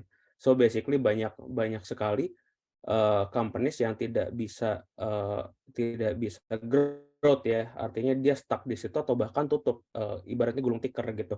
Nah, that's why dengan adanya Salesforce kita bisa ibaratnya meminimalisir kejadian tersebut, yang dimana dengan adanya Salesforce kita bisa tetap adapt atau adaptasi meskipun kondisi dalam dan juga situasi di dalam dunia nyatanya gitu ya, atau di saat kita sekarang ini seringkali berubah gitu ya, atau mungkin dari perubahan baik sisi memang penyakit gitu ya, atau mungkin zamannya zaman COVID dan lain-lain, atau mungkin secara pemerintahan atau secara legalitas yang bisa berubah-ubah seperti itu. Nah, di sini fungsinya adalah untuk Salesforce membantu memvisualisasikan customer dan juga market shift, lalu untuk refine the sales process dan juga forecast sales in dynamic environment. Jadi dengan adanya Salesforce sendiri itu bisa membantu memforecastingkan atau ibaratnya bisa ngelihat nih ke depan, setahun ke depan nih kira-kira produk apa sih yang bakal laku, atau mungkin produk apa yang kita mesti kencangin lagi nih jualannya dari several of product type yang dimiliki oleh teman-teman. Produk mana nih yang mungkin penjualannya masih kurang, lalu kita bisa menerapkan another strategies untuk bisa meningkatkan penjualan di produk tersebut. Nah, next yaitu untuk terkait dengan pathway to accelerate revenue growth. Terkait dengan ini, biasanya sales, kalau kita tidak punya tools ya, kita kadang-kadang nggak tahu kapan mungkin melakukan yang namanya renewal, atau kapan kita bisa melakukan penjualan dan lain-lain, karena semuanya itu di-manage manually by human. Tapi dengan adanya sistem atau dengan adanya Salesforce ini, sekiranya itu bisa membantu untuk meningkatkan friction loss of buying gitu ya, sebanyak 2 kali, yang dimana kalau kita biasa jualan itu nggak pakai platform digital, tapi dengan ada Salesforce itu bisa dilakukan penjualan melalui digital experience, bisa melalui website, atau mungkin melalui mobile apps, atau mungkin melalui platform lainnya. Lalu terkait dengan flexible offer sampai dengan atau up to 68%. Terkait untuk recurring revenue stream, dan juga faster cycles up to 40%, yang dimana kenapa kita bisa bilang cycle penjualan itu bisa lebih cepat dengan adanya Salesforce, karena adanya AI atau mungkin bisa dibilang semacam artificial intelligence seperti Einstein gitu ya, yang mungkin sebelumnya udah sempat dibahas juga oleh Mas Justin. Jadi adanya automation itu bisa membantu teman-teman untuk bisa melakukan penjualan lebih cepat lagi dibandingkan sebelumnya. Karena tidak hanya dilakukan oleh by human, tapi bisa juga penjualannya dilakukan automatically by system melalui Salesforce. Seperti itu. Nah, selanjutnya saya akan membahas mengenai Salesforce Service Cloud, atau untuk namanya customer complaint handling, atau mungkin untuk juga meningkatkan yang namanya customer retention, untuk meningkatkan customer satisfaction gitu ya. Itu bisa menggunakan Service Cloud. Nah, di sini ada yang disebut dengan Service Cloud 360. Service Cloud 360 itu fungsinya untuk apa? Jadi kita bisa ibaratnya dengan menggunakan Salesforce gitu ya, kita bisa membuat customer kita gitu ya, existing customer kita itu bisa connect in every interaction. Jadi enaknya kalau kita pakai Salesforce, itu kita bisa bikin aplikasi itu bisa diakses melalui berbagai platform. Mau via desktop bisa, via web bisa, via mobile app bisa, atau mau lewat manapun. Jadi ibaratnya lebih mudah customer untuk me-reach kita. Jadi nggak ada lagi yang namanya mungkin customer itu mesti datang in-store, datang ke toko gitu ya, untuk melakukan pembelian barang, atau mungkin kalau ada komplain datang lagi ke toko, nih kenapa nih barangnya ada masalah dan lain-lain. Atau misalkan kalau kita lihat ada suatu poster gitu ya di apa namanya, di mall-mall, atau mungkin ada banner-banner, ini ada produk terbaru, begitu kita mampir ke toko langsung, taunya produknya udah habis duluan, udah nggak ada, not available. Nah, itu fungsinya kenapa ada Salesforce, yaitu untuk membuat customer ini bisa connect in every interaction, sehingga mungkin secara order kita bisa lakukan order itu direct lewat handphone. Jadi nanti akan saya jelaskan di slide selanjutnya gitu ya, terkait dengan hal tersebut. Dan juga melakukan komplain atau mungkin melihat stok barang gitu ya, itu langsung lewat device gitu ya, nggak perlu mampir ke toko langsung, tapi bisa melihat barang itu secara up to date. Nah, selanjutnya adalah automate business process-nya, di mana automate business process ini dengan ada Salesforce kita bisa manage komplain gitu ya, khususnya ini ngomong di Service Cloud ya. Pasti terkait dengan service agent atau customer agent gitu ya, itu bisa easily manage issue ataupun komplain yang dialami oleh customer itu di-handle dengan baik lewat Salesforce. Kenapa? Karena ada automation yang bisa di-setup lewat Salesforce, sehingga mungkin komplain-komplain yang datang ini nggak perlu langsung direct atau in charge direspon oleh human atau direspon dari customer agent-nya, tapi bisa di-handle secara langsung oleh sistem terlebih dahulu. Mungkin melalui chatbot, mungkin rekan-rekan pernah dengar dengan istilah chatbot gitu ya, atau mungkin ada auto reply kalau misalkan komplainnya lewat email gitu ya, ataupun lain-lainnya. Dan yang terakhir adalah boost employee productivity, yang di mana any kind of activity dari customer service atau dari service agent di perusahaan-perusahaan Bapak Ibu gitu ya, itu bisa tercapture gitu ya. Jadi any kind of activity yang dilakukan oleh mereka itu akan tercapture di dalam Salesforce dan pastinya akan boosting employee productivity dibandingkan tidak ada tool sama sekali. Nah, ini akan saya jelaskan sebelumnya terkait dengan traditional engagement. Mungkin kalau yang sekarang terjadi kebanyakan sedikit banyak perusahaan masih menerapkan yang traditional engagement, which is belum ada platform atau belum ada tool CRM. Jadi kalau kita bicara jam buka, jam tutup toko masih jam 9 pagi sampai jam 5 sore. Terus juga kalau ngomongin mau beli barang, kita mesti in-store retail, kita mesti jualan datang ke tempat gitu ya. Lalu lakukan face-to-face interaction. Kalau mau beli barang atau mungkin mau ajukan komplain itu face-to-face interaction. Dan juga untuk jangka waktu, kalau misalkan ada isu atau ada kendala itu butuh waktu yang lama untuk menyelesaikan masalahnya. Nah, tapi dengan adanya Salesforce kita nggak ada lagi yang namanya jam buka, jam tutup, tapi kita 24/7. Artinya kita ada setiap kapanpun dan dimanapun customer butuh. Itu kita pasti ada dengan ada platform yang tadi saya sempat mention sebelumnya. Lalu ada curbside pickup. Dalam artian curbside pickup ini istilahnya kita easily pesan dulu nih gitu. Kita bisa pesan barang apa yang mau kita butuhin duluan lewat HP. Nanti kita tinggal mampir ke toko terdekat untuk ambil barang yang udah kita beli duluan lewat handphone atau mungkin lewat website dan platform lainnya. Lalu yang terakhir yang keempat adalah virtual interaction. Yang dimana virtual interaction ini kita willing customer untuk bisa akses toko kita dimanapun dan kapanpun dan juga lewat manapun gitu ya. Jadi tidak ada lagi ya istilah customer itu harus datang ke toko, harus pesannya di toko dan lain-lain, enggak, tapi kita juga bisa buatkan semacam mobile apps ataupun web app ataupun semacam portal yang easily access lewat customer supaya bisa lebih mudah untuk reach kita untuk di dalam toko gitu ya, untuk melakukan jualan barang.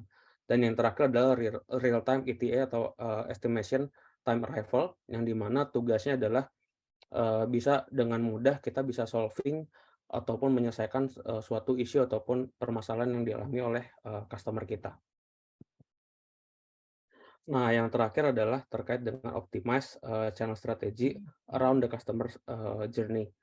Nah, terkait untuk ini kita bisa membiarkan customer itu dalam artian self service ya. Jadi tidak lagi mesti datang ke toko dan lain-lain gitu ya. Tapi kita bisa memberikan experience baru terhadap customer itu, yaitu adalah self service.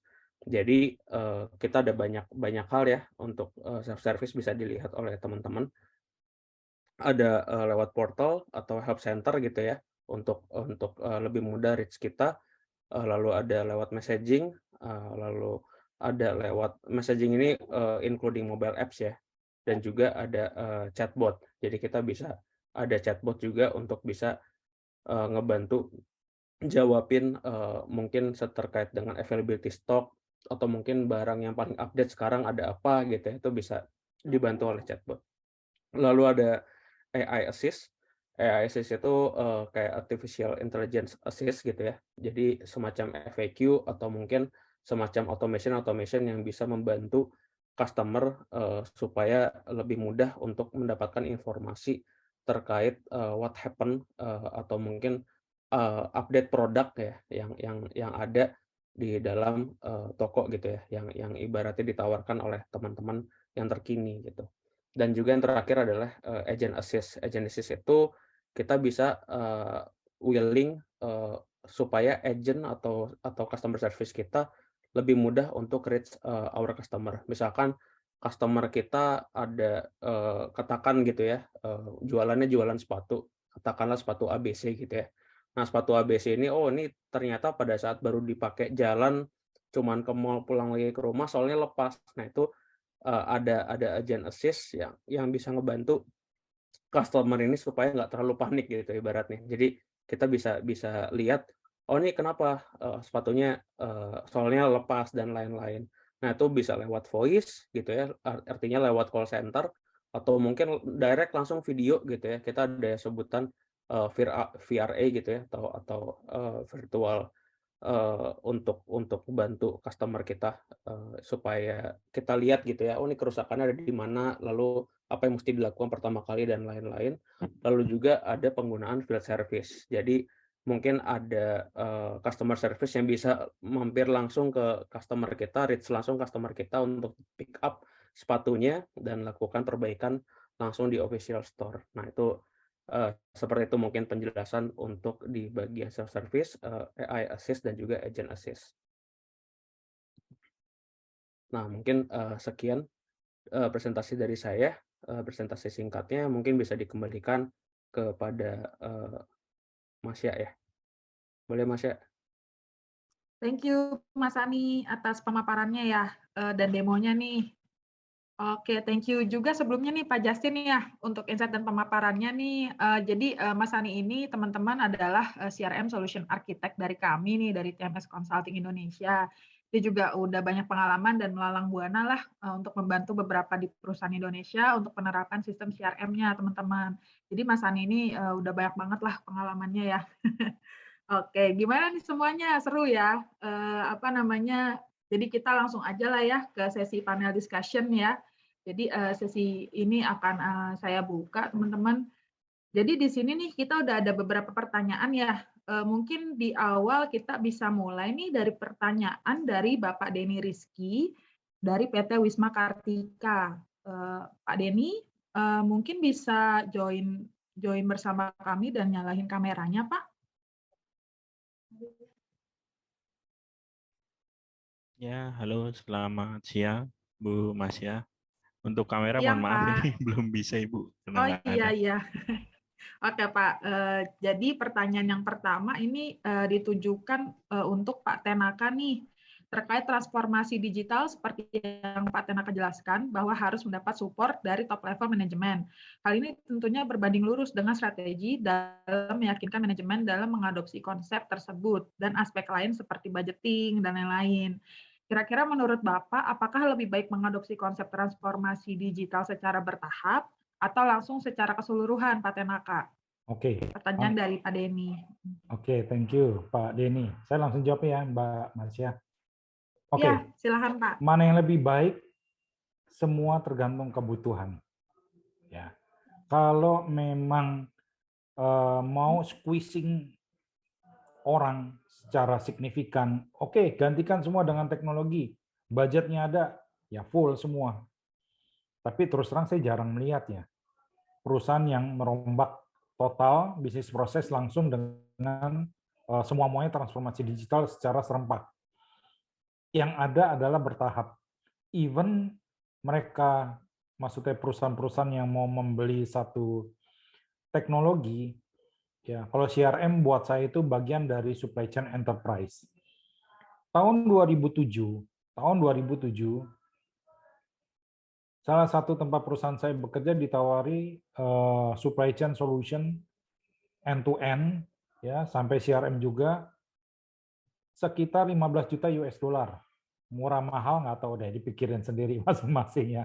Pada saat itu budget segitu nggak murah ya, buat saya nggak murah. Ya, akhirnya manajemen memutuskan tidak, dan diputuskan bertahap. tidak langsung maksudnya, diputuskan bertahap dan even bertahap sampai saat ini pun juga nggak semuanya langsung diterapkan. Ya, ada juga company yang menerapkan secara in-house development, ya, dikembangkan secara in-house, tergantung kemampuan resources dari internal yang ada di perusahaannya. Budgeting poin nomor 1 pasti, ya. Seberapa kuat, apalagi di dalam kondisi yang VUCA seperti ini, ya, cash flow-nya bagaimana, modal kerja bagaimana, tentu akan menjadi satu pertimbangan semua. Dan juga apakah mau efisiensi karyawan yang akan digantikan dengan teknologi. Jadi jawabannya yang pertama simpel aja. Manajemen keseluruhan atau bertahap? Jawabannya depends on, ya, tergantung. Tapi secara umum jawabannya bertahap. Terus juga ada pertimbangan dengan internal resources seperti itu. Oke, kurang lebih seperti itu Mbak Masya. Semoga menjawab ya Pak Denny.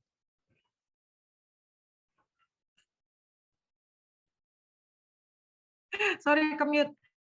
Thank you Tenaka atas penjelasannya ya. Kira-kira udah menjawabkah Pak Denny terkait penjelasan dari Pak Tenaka? Sudah Ibu Masya, terima kasih banyak Pak Tanaka. Oke, ini ada pertanyaan kedua ya dari Bapak ya. Ini ditunjukkan untuk Pak Justin Sebastian nih. Pak Justin, pertanyaannya adalah untuk fitur retail execution yang salah satunya yaitu improve efficiency in every visit dan turn order text into order makers yang telah melibatkan teknologi AI. Tentunya kan nggak terlepas tuh dari munculnya beberapa resiko ya. Contohnya seperti aspek dari security-nya. Kira-kira Salesforce ini memastikannya tuh bagaimana untuk solusi yang di-delivery tetap aman untuk digunakan oleh user gitu, Pak. Mungkin bisa bantu dijawab, Pak Justin? Ya, halo. Selamat sore, Bu. Tadi pertanyaan dengan Ibu Dia ya, Bu Masya ya. Pak Denny, Pak. Pak Denny, oke Pak Denny. Masih Pak Denny, iya. Pak Denny, baik. Pak Denny, mungkin untuk data privacy ya, sebenarnya saat ini sih kita sedang menggunakan cloud kita sendiri yang berada di Jepang saat ini. Nah, kemungkinan untuk di tahun depan kita akan hadir untuk Hyperforce. Hyperforce ini yang nanti akan bisa menggunakan server kita sendiri, Pak Denny. Nah, jadi kalau misalnya Pak Denny perusahaannya bisa menggunakan server sendiri, maka nanti kita bisa konekkan ke server tersebut, Pak Denny. Nah, jadi kalau misalnya untuk masalah teknologi AI, sebenarnya tidak ada hubungan untuk security data ya Pak ya. Nah, untuk mungkin data yang tersimpan di cloud saja, Pak. Nah, jadi aspek security-nya nanti akan berhubungan dengan cloud, yang dimana tahun depan kita akan release Hyperforce yang kita bisa gunakan server dari masing-masing customer, Pak Denny. Oke, baik Pak Justin. Terima kasih banyak. Terima kasih Pak Denny. Yap, Bu Marsha. Oh iya, sorry. Thank you Pak Justin untuk penjelasannya ya. Ini kita move on. Oh iya, sorry Pak Denny udah menjawab ya Pak? Apa masih ada yang belum jelas kira-kira Pak? Sudah Bu Masya. Tapi mungkin ada tambahan sedikit Pak Justin terkait solusi Salesforce sendiri. Pak, kalau untuk di bandwidth sendiri Pak, yang di company itu perlu memerlukan bandwidth yang besar nggak sih Pak untuk akses segala macam feature dari Salesforce Pak? Tadi Bapak katakan bisa ditempatkan di server kita, otomatis bisa mereduce juga ya Pak? Atau bagaimana Pak? Sebenarnya nanti itu tergantung kebutuhannya Pak Denny. Nah, untuk saat ini kan sebenarnya yang kita jelaskan adalah mengenai consumer good dan sales and service ya Pak ya. Nah, untuk dari kapasitas datanya sendiri, itu nanti tergantung dari kebutuhan oleh Pak Denny sendiri. Nah, tapi kalau misalnya Pak Denny saat ini, untuk memakai modul dari Salesforce sendiri sebenarnya tidak ada syarat ya atau requirement sebenarnya Pak untuk mulai mungkin penggunaan dari PC karena memang kita secara online Pak. Jadi bisnisnya itu memang cloud based Pak. Oh, oke, baik-baik Pak Justin. Ya, terima kasih banyak. Benar Pak Denny, terima kasih Pak.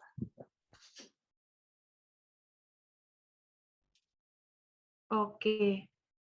Udah menjawab kira-kira Pak Denny?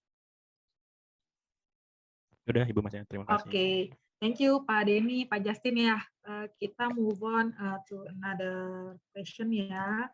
Di sini ada pertanyaan untuk Mas Sani nih, dan juga Pak Tenaka nih, untuk dari Pak Widi ya, Pak Widi dari Frisian Flag. Mungkin Pak Widi bisa join Pak dan nyalain kameranya mungkin.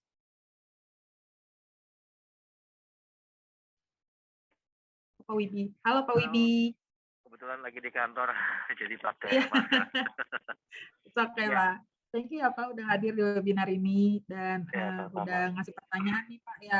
Ini Pak, jadi ada pertanyaan dari Bapak ya Pak ya, mengenai penjelasan dari Pak Tenaka sampai Pak Sani, selalu ada real time dari data lah ya. Kalau kita lihat ini kan tetap ada proses data input, seberapa real time dan ketergantungan kita terhadap sales atau admin untuk menginput data tersebut. Apa ada solusi untuk meminimalisir data input ini dari delay? Oke, Mungkin mungkin saya izin bantu menjawab ya. Yap. Oke, pertanyaan yang bagus Pak Wibi untuk terkait real time data ya. Ini luar biasa pertanyaannya Pak. Jadi saya izin bantu menjawab. Kalau bicara data real time, seberapa real time? Jawabannya sangat real time Pak. Jadi kalau misalkan kita input data atau kita lakukan any kind of activities lewat Salesforce gitu ya. Jadi semua data yang bisa kita lihat nantinya tuh berimpact juga terhadap report, dashboard gitu ya. Dari yang disajikan terhadap masing-masing manajer maupun user sendiri gitu ya, itu bisa dilihat 100% real time Pak. Kalau kita input saat itu juga, kita lakukan save, kita refresh satu kali, langsung kelihatan datanya. Gitu. Jadi kenapa harus lakukan refresh? Sebenarnya nggak juga. Kalau kita bicaranya dari proses save, habis itu kita jump ke dashboard, nggak perlu refresh. Tapi kalau kita mau lihat perubahan data, kita lagi buka dashboard, kita lakukan save dulu. Nah, dashboard ini mesti kita refresh terlebih dahulu karena standar Pak itu biasanya terkait dengan cache ya, itu masih nyimpen data yang lama jadi nggak update. Saat itu juga kita refresh dulu browsernya, otomatis nanti datanya terupdate. Nah, sebenarnya secara pendekatan kalau bicara data gitu ya, kita either itu lakukan input langsung, kita juga kan tadi sempat dimention ada yang namanya integrasi ya Pak ya, integrasi sistem. Artinya Salesforce itu willing to open untuk lakukan integrasi dengan sistem apapun as long as sistem yang dimiliki oleh perusahaan tersebut adalah open API. Ada API yang bisa kita tembak untuk lakukan integrasi antara Salesforce dengan sistem tersebut. Nah, sebelumnya kita sudah lakukan banyak integrasi Pak. Jadi tidak hanya dengan mungkin ada data SAP gitu ya, tapi selain dari SAP pun kita juga sudah banyak lakukan integrasi gitu ya, baik itu untuk data inventory, untuk data opportunities atau data transactional, ataupun juga untuk data customer atau data konsumen gitu ya. Nah, itu kita bisa juga untuk lakukan integrasi ini secara real time sih Pak, basically. Kenapa? Karena integrasi yang dilakukan pun juga dengan menggunakan metodologi API integration. Jadi kalau ngomongin API, datanya pun untuk integrasi juga bisa didapatkan secara real time. Seperti itu sih Pak Wibi untuk jawabannya. Terima kasih Mas Sani, Sudah clear banget jawab. jawabannya. Ya. Boleh saya tambahkan Mbak Masya? Silakan Pak Tenaka. Monggo Pak. Ya, Pak Wibi. Saya tahun 2005, 2006 lupa, saya masih seminggu sekali meeting di Frisian Flag tuh Pak. Nggak tahu teman-teman saya udah nggak ada kayaknya di Frisian Flag. Oke, anyway gini cara menjawabnya Pak. Cara poin pertama mau real time mau enggak itu kebutuhan. Ya seperti Bapak belanja di e-commerce, Bapak mau cepat sampai ada ongkos lebih kan Pak? Bapak mau free ongkir ya sabarlah Pak, 3-4 hari baru sampai. Ya kurang lebih seperti itu. Bapak mau real time ya tentu ada cost yang harus dikeluarkan. Ya termasuk internet Bapak juga harus bagus juga di kantor. Ya, nah yang paling sederhana ya kalau tadi jawaban Pak Sani itu udah komprehensif sekali. Yang sederhana, kalau sales Bapak menggunakan handphone ataupun iPad, gadget untuk mendapatkan order ke lapangan, istilah online real time ini begini Pak. Begitu sales itu input di tab dia langsung masuk ke data di kantor itu real time Pak. Tinggal sinyalnya batuk-batuk atau enggak itu aja. Ya, itu yang paling sederhana Pak. Jadi yang input bukan Bapak lagi, orang yang di lapangan yang input, itu real time banget. Saya pun saat ini udah bisa sales per detik per menit itu bisa, tapi tergantung kebutuhan apa iya kita mau tahu seperti itu ya. Tapi kalau ditanya kemampuan dari TMS Pak Sani luar biasa itu. Kalau bisa real time itu memang saya lihat bagus banget. Tools ini bagus banget. Cuma kebutuhan tergantung. Kalau Vision Flex sih kelihatannya sanggup lah. Ya, oke. Dari saya gitu aja Pak Widi. Thank you. Terima kasih Pak Tanaka, anomalinya clear untuk mudah dimengerti. Thank you Pak Tanaka. Mungkin Pak Justin ada yang mau ditambahin Pak? Saya rasa sudah cukup Mbak Masya. Oke. Ya, terima kasih. Oke, kira-kira Pak Wibi apa sudah menjawab pertanyaannya nih Pak? Ya, clear Bu Masya. Oke. Atas pertanyaannya nih Pak nih. Sampai 2 orang nih pengen jawab nih Pak. Oke, kita move on ya. Jadi ini ada pertanyaan juga dari Pak Bagas Rudi dari PT Wiska nih. Terkait, Pak Bagas mungkin bisa turn on kameranya Pak dan join bersama kami.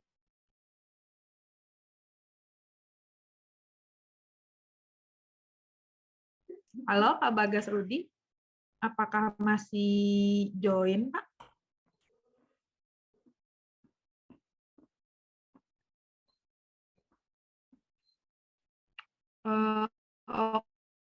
Mungkin kita move to the next question dulu. Oke, pertanyaan nih ya dari question tadi dan beliau ada 2 pertanyaan. Halo Bu Dia, mungkin bisa turn on kameranya Bu? Ya, halo, selamat siang menjelang sore semuanya. Sebenarnya saya ada 2 pertanyaan ya. Pertanyaan pertama tuh terlanjur dilontarkan sebelum saya melihat slide berikutnya. Jadi sebenarnya kalau dilihat slide berikutnya tuh udah ada ya terkait forecast akurasi yang plus 35% kalau nggak salah tadi. Tapi nggak apa-apa sih mungkin. Iya. Juga. Oke. Ini mau aku tanyain nggak nih Bu ke expertnya nih Bu? Mungkin bisa lebih dijelasin. Oke. Jadi ada pertanyaan nih dari Bu Diah. Yang pertama adalah apakah Salesforce telah memiliki fitur untuk forecast order dari customer? Example-nya mungkin dari distributor atau store dan membuat order otomatis berdasarkan forecast tersebut. Mungkin ini kayaknya Pak Justin nih yang suitable banget untuk menjawab nih. Mungkin bisa dijelasin Pak Justin? Ya, terima kasih Bu Masya. Ya, selamat sore Bu Dia. Jadi untuk menjawab pertanyaannya sebenarnya untuk forecast order kita sudah ada Ibu Dia, ya di mana kita sudah embed atau kita sudah include-kan ke berbagai CRM kita. Jadi mulai dari sales ataupun nanti itu adalah consumer goods, sebenarnya kita sudah ada fitur untuk forecast ordernya. Nah, selain itu kita juga ada yang namanya history. Nah, jadi untuk menjawab pertanyaan Ibu Dia, apakah distributor atau store dan membuat order otomatis berdasarkan forecast, nanti itu bisa terjadi Ibu Dia. History yang sudah dipesan oleh distributor atau store itu nanti bisa juga terdeteksi di monitor kita ataupun di forecast-nya, Ibu Dia. Terima kasih, Ibu Dia. Oke, thank you Pak Justin. Ini kira-kira dari Mas Ani ada tambahan nggak nih? Mungkin saya boleh kasih tambahin? Boleh Pak, boleh banget. Ya kalau dilihat gini, saya ngomongnya secara general. Bahwa CRM itu tools untuk CRM, cari Salesforce dan macam-macam. Ya, kalau mau fokus sampai ke forecast, Anda harus beli namanya demand forecasting. Modul demand forecasting, tapi jangan modul turunan dari SAP atau Oracle, itu bagian dari transaksional. Kalau mau beli modul khusus. Soalnya kalau ngadain CRM itu embedded doang. Embedded itu sama seperti dulu mini compo, fitur lengkap semua kan? Ya, ada USB, DVD, CD, speaker jadi satu. Tapi Anda beli speaker satu doang 30 juta ada kan? Speaker doang. Nah, seperti itu. Jadi kalau Anda mau benar-benar kenceng, forecast-nya bagus, ya Anda beli modul khusus. Kalau CRM bisa, itu memang buat saya itu bonus. Semua bisa. Anda beli SAP, beli Oracle pun juga ada modul untuk forecast-nya, tapi powerful nggak bakalan powerful karena mereka nggak fokus di situ. Saya menjawab ini secara aspek supply chain karena kalau mau benar-benar buat fokus forecast, Anda harus beli modul khusus. nggak bisa yang embedded dengan modul lain, nggak boleh. Bisa dipakai, tapi begitu kompleksitasnya makin tinggi, akhirnya menjadi tidak helpful buat dipakai. Ya, itu sih jawaban dari saya. Thank you, Mbak Masya. Thank you, Pak Tenaka. Oke, ini ada pertanyaan kedua nih dari Bu Diah ya, untuk kayaknya ini paling tepat untuk Mas Hani nih. Jadi ada pertanyaan mengenai salah satu benefit dari Service Cloud adalah customer dapat connect dengan perusahaan kita melalui mobile, baik untuk order, komplain, query, dan lain-lain gitu kan. Mungkin salah satu kendalanya adalah kan nggak semua customer nih willing to download the apps gitu kan ya. Karena saat ini kan udah banyak banget nih aplikasi yang harus di-download gitu. Alternatifnya selain web apps atau portal, apakah bisa melalui WhatsApp AI? Seperti kita ketahui, WA adalah salah satu apps yang paling banyak di-download nih dan digunakan di Indonesia. Apakah TMS ada experience mengimplementasikan untuk hal ini? Ya, jawabannya sudah. Kita bisa lakukan implementasi ya. Kita udah biasa dan sering banget kalau ngomongin implementasi dalam artian untuk WhatsApp ya. Itu udah biasa dilakukan sih Ibu Diah. Dan hopefully itu bisa helpful juga untuk nanti teman-teman di Frisian Flag kalau sekiranya ada keperluan untuk integrate WhatsApp dengan Salesforce. Jadi apa sih yang bisa dilakukan dari integrasi WhatsApp ini gitu ya. Jadi sebenarnya nanti untuk chatbotnya itu bisa di-manage dari Salesforce Ibu. Jadi misalkan kita apa namanya chat satu kata atau dua kata gitu ya. Halo Min gitu ya, misalkan halo Min, halo admin. Nah, nanti ada muncul tuh Bu pilihan misalkan optional 1 2 3 4 5, misalkan nomor 1 informasi produk, nomor 2 informasi terkait dengan apa, nomor 3 informasi terkait dengan apa. Nanti begitu kita pilih nomor 1, nanti keluar lagi subchatnya apa. Oh, informasi produk terkait produk A, B, C, D, E. Nah, itu kita pilih lagi sampai terus. Nanti kalau misalkan chatbotnya sudah tidak bisa handle, baru kita lempar ke live chat. Live chat itu apa? Artinya live chat ini yang dikendalikan atau yang dihandle langsung oleh human. Jadi yang handle ini sudah bukan by bot atau by AI-nya lagi gitu ya, atau artificial intelligence-nya, tapi yang menghandle conversation dari customer ini adalah dihandle langsung oleh customer service. Seperti itu. Dan selanjutnya juga di TMS itu udah biasa untuk melakukan integrasi, baik itu maupun chatbot dan juga untuk inbound case. Jadi kalau misalkan ada yang chat langsung WhatsApp nomor WhatsApp tersebut, itu di Salesforce itu langsung masuk jadi tiket. Jadinya nanti agent atau customer service itu as a simple bisa langsung follow up dari latest chat yang masuk dari nomor tersebut lah, bahasanya seperti itu. Dari nomor atau mungkin dari customer tersebut. Itu udah kita lakukan beberapa kali implementasi sih Ibu Diah, seperti itu. Mungkin menjawab Ibu. Boleh nanya lanjut ya, Mbak Masya? Boleh. Kalau untuk yang chatbot WhatsApp itu ya, memang kan udah banyak ya kalau yang inbound ataupun yang query. Dan kalau untuk order sendiri gitu, Pak Sani, udah ada experience-nya nggak sih TMS? Jadi kayak misalnya si distributor atau store gitu ya, yang direct order ke kita, dia bisa order lewat WhatsApp, tapi kemudian kayak otomatis gitu kok, ya seperti yang tadi Pak Tenaka bilang ya, misalnya kita beli modulnya gitu untuk forecast dan lain-lain lah untuk Salesforce yang sales gitu, itu bisa kayak langsung masuk ke dalam Salesforce-nya gitu ketika kita udah punya modulnya sih pasti.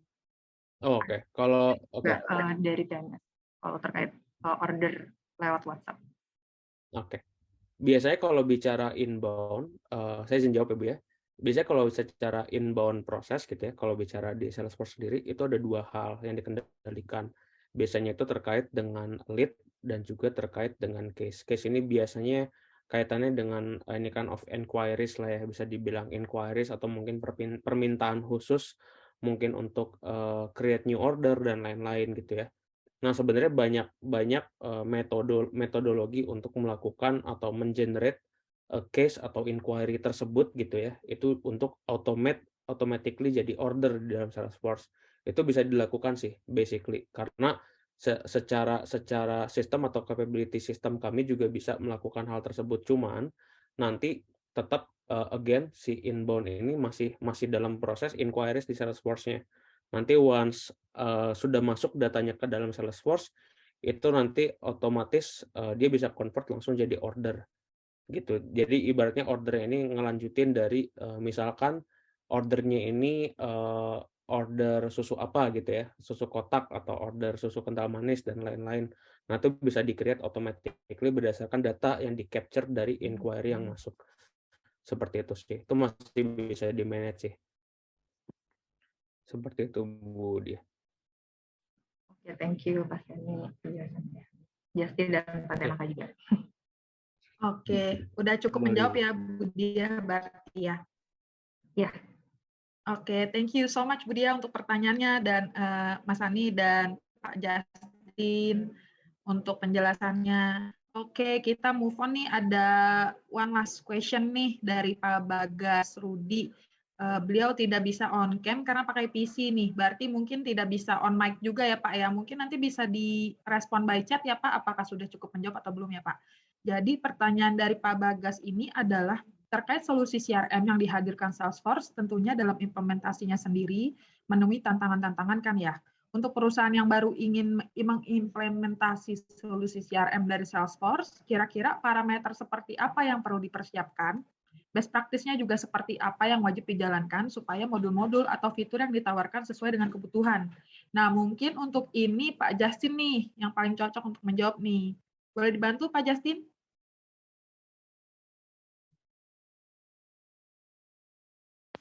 Yap, baik Mas ya. Jadi untuk modul ya, Pak Bagas. Bentar ya. Oke. Implementasi solusi CRM sebenarnya untuk parameternya sendiri sih tergantung dari kebutuhannya lagi sih, Pak Bagas. Jadi apakah kebutuhan itu cenderung ke sales atau service dan juga solusinya dan juga berapa banyak sih users yang akan kita onboard atau users yang akan kita training.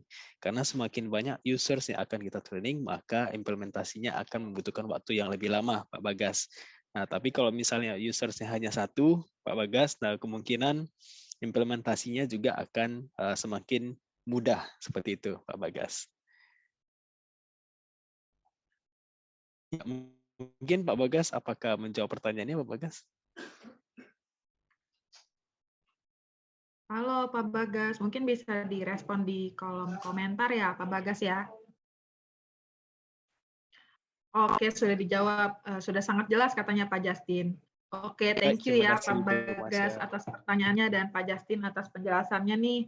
Oke, nggak berasa nih semuanya mengenai teknologi FMCG ini memang bakalan selalu banyak ya untuk diperbincangkan. Nggak berasa kita udah ada di penghujung acara nih. Teman-teman bisa mendapatkan informasi mengenai digitalisasi dan transformasi dengan cek website kami di tms-consulting.co.id dan website dari Salesforce di salesforce.com. Jangan lupa untuk follow Instagram kami di @tmsconsulting.id dan juga LinkedIn kami di PT Trimitra Sistem Solusindo ya, teman-teman ya. Tentu banyak sekali informasi dan promosi dan package-package menarik nih sesuai dengan industri. Oke, terima kasih banyak nih teman-teman ya untuk para narasumber juga yang sangat luar biasa ini nih pada hari ini. Terima kasih semuanya ya, sukses dan sehat selalu dan terima kasih banyak banget untuk semua peserta juga dan antusiasmenya nih. Sukses dan sehat selalu ya. Untuk next-nya saya kembalikan lagi ke Surina. Thank you semuanya. Oke, thank you ya Mbak Masya. Wah, hari ini begitu antusias nih, baik itu dari Vision Flag, PT Wisma Kartika, dan juga para speaker yang telah memberikan insight yang begitu luar biasa. Nah, tidak terasa nih kita sudah berada di penghujung acara. Sayang banget ya. Tentunya saya sangat senang dan mengapresiasi para speaker, Pak Tenaka, Pak Justin, Pak Sani, dan juga Ibu Moderator Ibu Masya, dan juga para peserta webinar hari ini yang telah memeriahkan acara hari ini. Nah, untuk acara selanjutnya ini kita akan ada sesi foto nih untuk bersama dengan para peserta nih. Mungkin Ibu dan Bapak yang ikut webinar hari ini mungkin bisa dinyalakan dulu webcamnya, kameranya untuk kita bisa berfoto bersama dan mungkin bisa dibantu dengan saudara atau dari TMS yang bisa membantu. Untuk memberikan penjelasan. Siap, kita bantu ya untuk para peserta webinar. Mungkin yang bisa menyalakan kameranya nih agar kita kenal nih dan lihat nih wajah-wajah yang dari tadi antusias mengikuti sampai akhir acara. Oke deh, mungkin bisa ya kita mulai. Oke. Wah, oke, siap-siap. Wah, Pak Surya sama Pak Denny sudah menyalakan kameranya nih. Baik-baik. Kita foto ya semuanya. 1, 2, 3.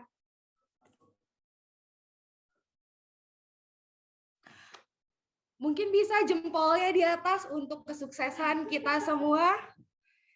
Ya, 2 jempol boleh, 4 jempol nggak mungkin kan? 2 jempol aja. 1, 2, 3. Oke, baik, terima kasih banyak. Kembali lagi ke Ibu Surina.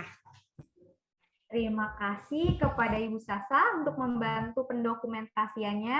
Nah, berhubung acaranya sudah mau berakhir, kita baiknya beri tepuk tangan terlebih dahulu untuk kita semua yang luar biasa pada hari ini. Oh iya nih, mau ngingetin lagi kepada teman-teman, para Bapak dan Ibu sekalian, jangan lupa mengisi survei untuk mendapatkan kesempatan door prize kita berupa smartwatch. Dan untuk pemenang, voucher dan door prize akan langsung dihubungi oleh tim TMS.